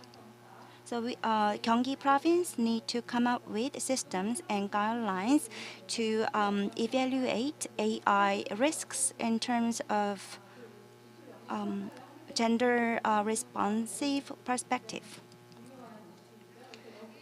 So here, the gender responsive perspective should be clearly reflected in this guideline. And also, content authentication guideline should also be in place. And as for the composition of guidelines, you may refer to the program book for more details. And due to time constraint, I cannot give you details, but like malicious use of personal information should be indicated clearly, and there's gotta be administrative orders and new regulations. They are already taking place in the EU and the US, so that we also need to take more effective policies and regulations in terms of like ethical use of AI. So in this regard, I think that we need to establish a council or a forum so that ethical letter can be written by AI developers in the Gyeonggi province. Actually, there is that sort of movement in this area. And policymakers and local developers gather together to do research on AI and build networking. And this is the last page.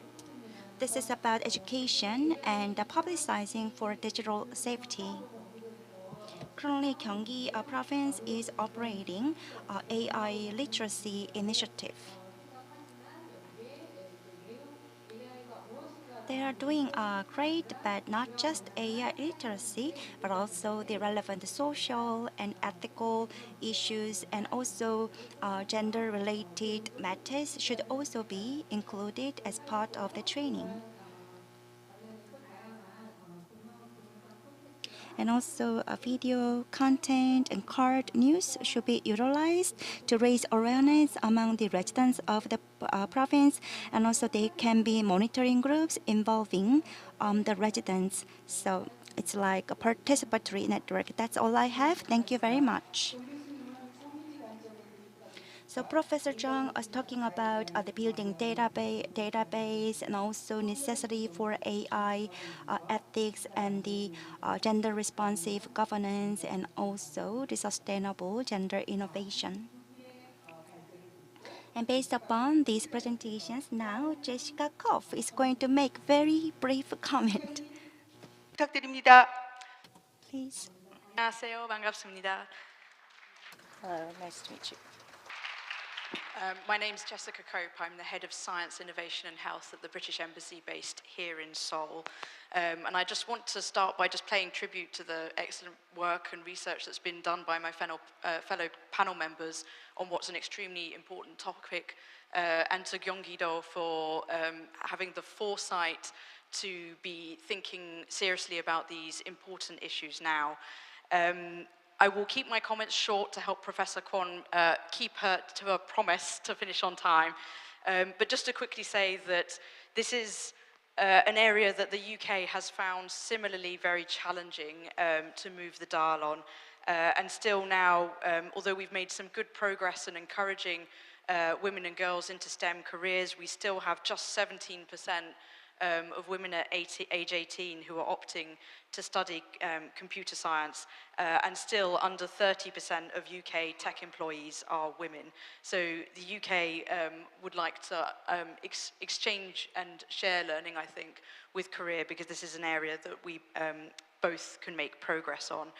The UK perspective on these things is that increasing female participation is the right thing to do, not just because this is a transformational technology that's going to shape the future, and it's important that women are a part of that, but also because there's a very compelling economic argument to be made. So 1/3 of the skill shortages in the UK tech sector are caused due to a lack of digital skills, and this costs the UK about £6.3 billion in lost GDP per year. And if we had a higher ratio of women going into these sectors, that's one way in which we could start tackling this skills gap. I wanted to just quickly pick up 4 points based on the presentation of my colleagues, reflecting a little bit on some of the UK experience. The first is that I really fully agree about the need for more research and statistics in this area. I think the UK has found that the lack of data on the tech workforce is one of the first stumbling blocks for creating meaningful policies to help encourage more women into this sector. And the UK Department of Science right now has commissioned external research to help it develop its policies for improving diversity in the tech sector. The second thing I wanted to just comment on is that it's important to think about the levels that we're targeting in terms of where women are in their careers. The UK has done quite a lot to try and encourage more female STEM graduates, so more women to study these subjects at university, and this is very important, but it's also worth considering that it takes quite a lot of time to get people through these training processes, and the AI revolution is coming now. So one of the things that, for example, the City of London has been doing has been to implement a digital task force which is looking at retraining mid-career female professionals into more technically minded fields, with the idea that they have a lot of experience and a lot of excellent transferable skills, and that this is a resource that we could start tapping into now. The UK government has similarly funded about £30 million to help underrepresented groups to join the UK AI industry. The third point I quickly wanted to make was just about how we work with industry to inspire young women. It's not necessarily the case that all these lessons will apply to career, but in the UK at least, research has suggested that visible role models are very important for young girls at school. And this is an area where where they've done research, they found that only 27% of women at university have expressed actually an interest in pursuing a tech career, and that's compared with about 62% of men. And only 3% of women at university have said it is the main career that they'd like to pursue. So I think actually generating the enthusiasm for moving into these career paths is very important. One of the things that the UK has trialled is a UK STEM ambassador program, which consists of about 25,000 volunteers from 7,000 employers nationwide. This is across the science and technology, and 40% of these volunteers are female, and they are there to play the role model part to help inform and encourage women and girls to consider careers in this area. And then the final thing I just wanted to say was that I think it's also important to look at retention. So one of the things we found in the UK is that in AI and related tech sectors, there's actually a very high turnover and a very high attrition rate of women who have started in this workforce and then dropped out. So getting more women in is good, but we also want to make sure that we are thinking about how we keep them there. One of the programs that has worked well in the science and technology research space has been programs by funders such as the Royal Society, which target early career scientists and provide them with flexible funding that allows them to return to work and work in a flexible manner when they've got caring responsibilities such as children. And that enables them to keep the momentum going in their career while their children are young and keep going beyond that. So that's something that we could maybe consider how we replicate that in industry as well, to keep women there beyond families and other challenges. Thanks very much for listening. 감사합니다. 네, 감사합니다. 짧은 시간에 Thank you. In a short period of time, you mentioned really important things.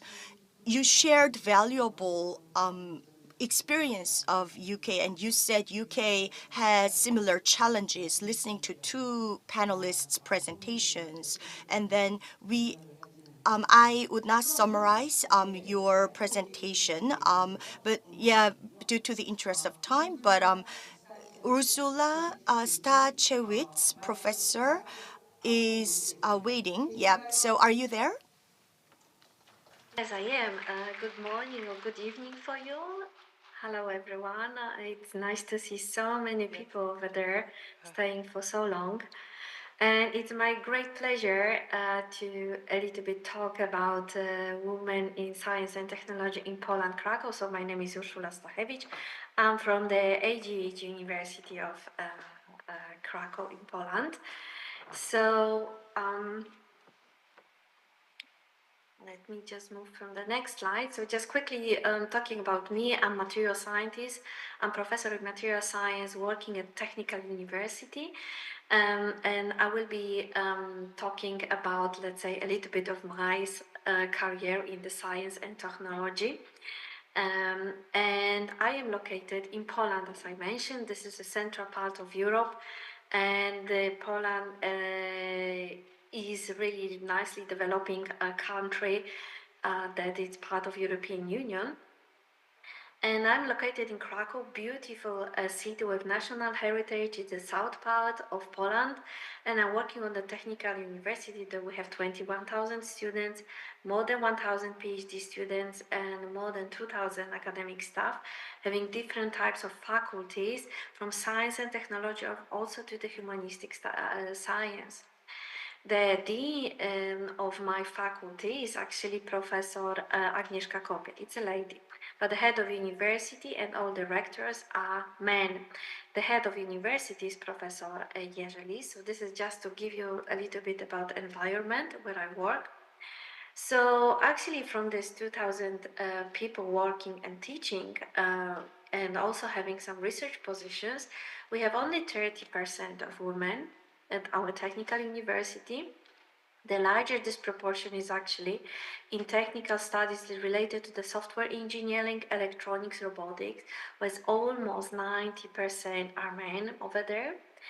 And the only teaching union where women actually dominate, it's foreign languages, where we have more than 80% of employee women. Regarding the administration, our university, it's quite interesting that we have also 65% women and a little bit more than 30% men. So just showing you this proportion that actually we have, and showing how it's difficult for women actually to be in the in science and technology. And I just show you the heads of our university, also with the picture with our ministry, who is also a man. And this is my group. This is my group. So working with polymer fibers, this is electrospun fibers group. I will talk a little bit about the things we do. But what you see here, we have more women actually in my group. So this is, sometimes it was 50-50, but now I'm in the situation that I have more women scientists doing material science in my electrospun fibers group. Just to show you that even in such an environment, it is possible, and it's really truly international team of ladies also from India, and mainly Poland. We have also other people joining us next year from Iran also.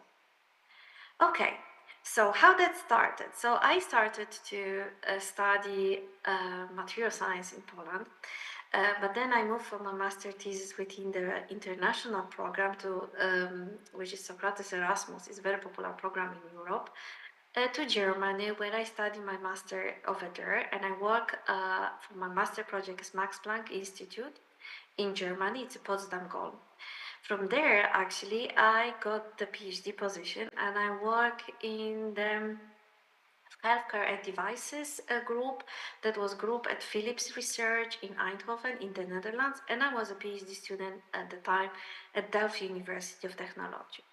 And that was everything within also European actions, like Marie Curie actions for PhD fellowships.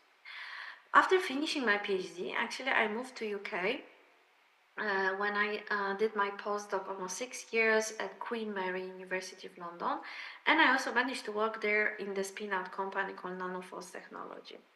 So after this, let's say, traveling for more than 11 years abroad, I came back to my alma mater, so to AGH University, and I joined the Microscopy Center.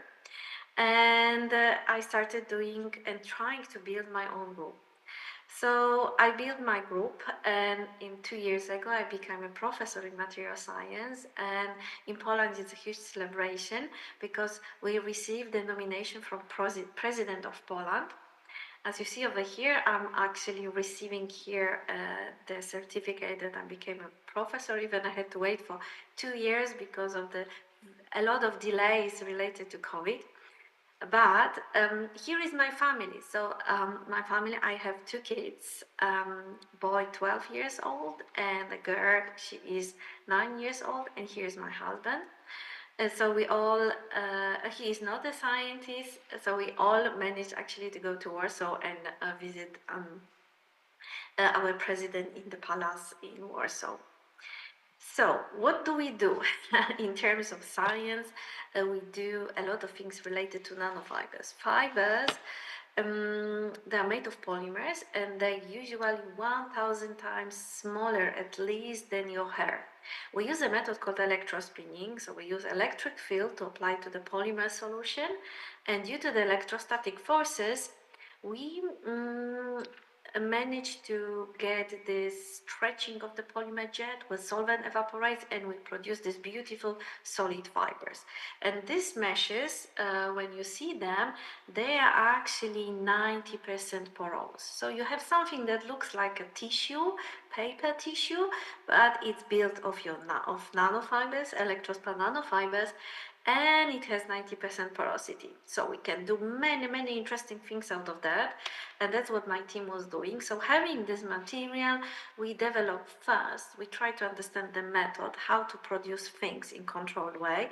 We also try to get information for tissue engineering applications. So we use this porosity and this porous membranes, patches for cell material interaction study. And we do this using scanning electron microscopy, but also advanced high-resolution confocal laser microscopy. And we create patches that can be used for atopic skin, but can be also used in for cosmetic purposes, and there are a few products already on the market, especially popular in Korea. Also, what we try to do using our polymer fibers, so let's say using the nanotechnology we develop here, we use them for fog water collectors, so harvesting water from the air, for creating smart textiles, so devices, but also creating materials due to this porosity, they are able to be used as a thermal isolation. So you see that coming from one material, porous materials, how interdisciplinary study can be involving biology, physics, chemistry, engineering, in all things related to this polymer science, and done mostly by women in my team. So we have received many different fundings just to show you that things are possible, and my team is working really hard. And I received the ERC starting grant from European Union, which is very prestigious. And just to show you that in principle, even in environment that it's led by men, and majority are men, we're able to do amazing things and the really excellent scientific and worldwide level doing science in the small city of Krakow in Poland, in central part of Europe. So if you have any questions, I don't know if it's possible, because due to the timing, probably they will not play the short movie about my group. But if you have any questions, I'm very open to answer them. 네, 교수님 감사합니다. Thank you, Professor. Yeah, I don't think we can get questions due to the interest of time. But via YouTube or we will gather questions via YouTube or from the audience, then we can send those questions to you. Yes, so Professor Ursula shared her experience in the science and technology field that was mostly dominated by men, and she has shared experiences and experiments made by her electrospun fibers group laboratories, and also the success stories carried out by the group. Yeah, okay. And next, we will move on to the next speaker.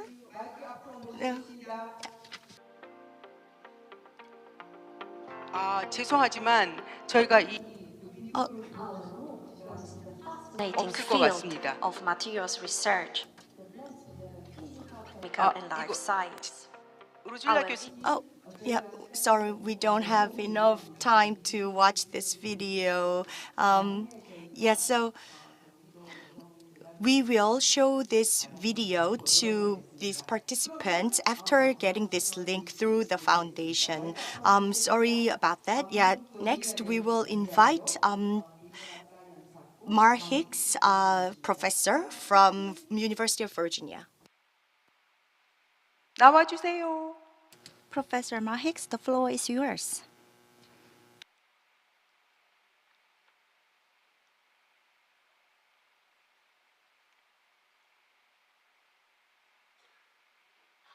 Thank you very much for inviting me today. It's an honor to be here. And my name is Mar Hicks. I'm a historian of technology and labor, particularly women's labor in high tech. And I'm going to speak today about some of the work that I've done researching the lessons from the history of computing and women's labor, and what cautionary tales we can maybe take from this history of computing that focuses on the United Kingdom and the United States. So early on, as some of you may know, computing work was very feminized. It was, pardon me, I'm trying to get my slide to advance. There we go. It was done predominantly by women, not because it was any easier or any less technical than it is now, but because women were perceived as a good choice for these early technical roles, because they were a large available labor force, they were cheaper, they were less unionized, and because working with computers was not yet seen as a critically important role, even though computers were doing very important things, like in this case, wartime code breaking. In this example, you can see the Colossus computer, of which there were 10 at Bletchley Park in the UK during World War II. And although women got a jump in electronic computing roles during World War II in the US and the UK, they had already been doing similar work before and continued to do similar work after the war. And here are just a few of the many images of women in early computing roles in the US and the UK from the 1950s through the 60s and into the 70s, showing how prominent they were as programmers, operators, systems analysts, and truly some of the field's earliest technical experts, even if they were not named as such at the time. But all of this changed in the late 60s and into the 70s and 80s, and that's when we start to get the more masculine leaning, male identified field that computing generally is still known as today in these countries. So the question that I looked at in my book, Programmed Inequality, which has been translated into Korean, is why did the field of computer programming masculinize at this time? Women were not willingly leaving. They were also not being removed due to lack of technical competence or technical skill. So what happened? And what I found was that the reason this happened was because these jobs started to become, they were still technical, but they were becoming more and more aligned with management and control and oversight, not just of machines and how machines worked, but also of people and how groups of people needed to be organized and controlled as labor forces. So this was really an era where the rise of the technocrat was occurring. And this parallels or sort of goes along with also an increased desire to use these more powerful and more centralized systems for not just control, but surveillance, and surveillance of entire populations, not just surveillance of industry or what's going on within government. But also, what's occurring during this period of time is that one of the things the UK was doing in particular, but the US also tried to do this, is they were trying to get machines like these into other nations' governments, other nations' central banking systems, and through that exert a kind of soft power or even a kind of technological backdoor into those countries' governments, banking systems, and other really important structures and infrastructures. So this radically altered the labor force for computing and caused actually major labor shortages at a point in time when much more labor was needed, not less. And especially in the UK, this had very, very negative effects, which I won't go into here, but you can read about them in the book that I had on the last slide. And in the UK, which took a really strong stance about trying to use computers as a technology of control, both nationally and ideally they wish to do it globally as well. This is a pattern that the US also soon followed, and in both cases, I would argue, there were some, let's just say, unintended consequences. So to give you a few takeaways and conclusions here, in this example, we see women being pushed out of technological roles in a way that doesn't seem to make sense because the women have the technical skills for those roles. They're plentiful. There is a labor need. There is even a labor shortage at the time, but they are nonetheless strongly dissuaded from rising in the field or staying in the field because of those roles specifically becoming technical roles that are more associated with management and power than just technical work. So perhaps counterintuitively, it wasn't about women not being technically good enough. It had everything to do with them not being seen as good choices for powerful roles or management roles. That obviously has changed somewhat in the past 40, 50 years, but maybe not as much as we would like in the United States at least. You can probably you can think of what I'm alluding to from our recent political events. The other thing that I want to point out at the end is that the association of computing and high technology with social and political power really does continue to be an important factor that marginalizes women and people from minoritized groups in the US, the UK, and in many other countries, because it is one of the things that ensures people who don't look like they belong in the highest sort of seats of power in the C-suite, CEOs, and so on, they are automatically sort of burdened with this extra level of marginalization in many of these roles and jobs, and even the industry as a whole. And as I'm sure many of you are well aware, this is, a current problem. It is something that has drastically, I would say, shaped or altered the political landscape in both the UK and the US very recently, but also going back a decade or more. And one of the things that I'm a little concerned about as somebody who teaches in a school of data science is how AI may in fact be able to automate some of these inbuilt biases, as one of the previous speakers so rightly pointed out and talked about the need for strong centralized regulation, which I think the EU is doing much better at this point in time than the US is. This slide shows a book that a lot of terrific colleagues of mine contributed to for a little bit more of a global perspective. It's called Your Computer is on Fire, and if you're interested in sort of a primer to some of these historical issues, that might be something that you're interested in. And I'll point out that one of the things that is, very concerning for folks in the United States right now is how, going back to referencing what the previous panel was talking about, how immigrants and how people on H-1B visas, work visas, and so on are going to be treated and potentially endangered as they're in the United States working in high-tech fields, trying to get their green cards or trying to come into the US to work in these fields. So I will leave it there. Thank you very much. 감사합니다. 감사합니다. Thank you very much for your presentation. Professor Mar Hicks. The title of this presentation is Programmed Inequalities, and she is author of this book. And also there is Korean translation of this book.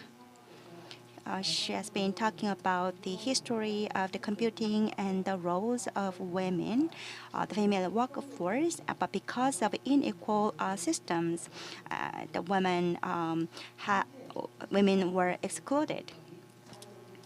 And gender and social inequalities are being analyzed, and also the policy responses and need for change have also been emphasized. So it has been very brief time. So sorry, we did not give you enough time. We have heard very intensive presentations. We supposed to have Q&A session, but due to time constraint, we're gonna get questions in a written form, and the answers will be forwarded to Gyeonggi province.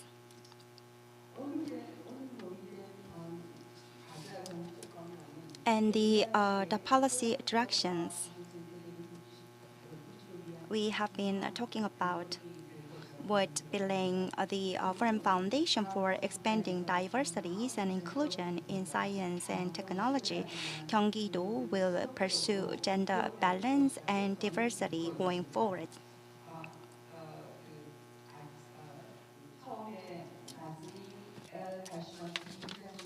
And also, according to Nisrin El Hashimiri, as you may remember, February 11 is International Day of Women and Girls in Science and Technology, and the Dr. Nisrin contributed a lot to designation of the International Day of Women and Girls in Science and Technology. And we are planning to celebrate that day next year. So I'd like to collaborate with the Gyeonggi Women Foundation to celebrate International Day of Women and Girls in Science Technology next day. And these two ladies have been studying together for more than 6 months, and we are joined like by foreign countries online. Once again, thank you very much to the audience for staying with us until the end. Thank you very much. So we are done with session 3. Thank you very much for the passionate presentation and discussions. So again, it's been a long day. We've had session 1, 2, and 3 together. Session 1 dealt with women's labor, closing gender gaps in the labor market, and supporting care work. Session 2 addressed migrant women, expanding social participation, and ensuring rights for migrant women. The last session, session 3, dealt with science and technology, expanding diversity and inclusion in science and technology, including AI. I myself experienced career disruptions as a citizen of Gyeonggi province. So all of these sessions have been very much interesting even to me. Once again, thank you very much for productive discussions. Now we will move on to the closing ceremony. So to conclude, we would like to deliver policy proposals. So as we mentioned in the opening ceremony, the 3 sessions for this Gyeonggi Women's International Forum was to set directions for Gyeonggi-do and policy directions. So today, many experts gathered here and they had fruitful discussions, and as a result, they would like to share policy proposals to Gyeonggi-do.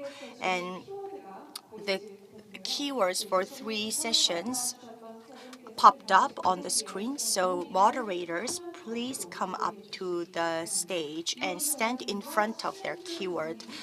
So I'd like to invite over 3 moderators to the front.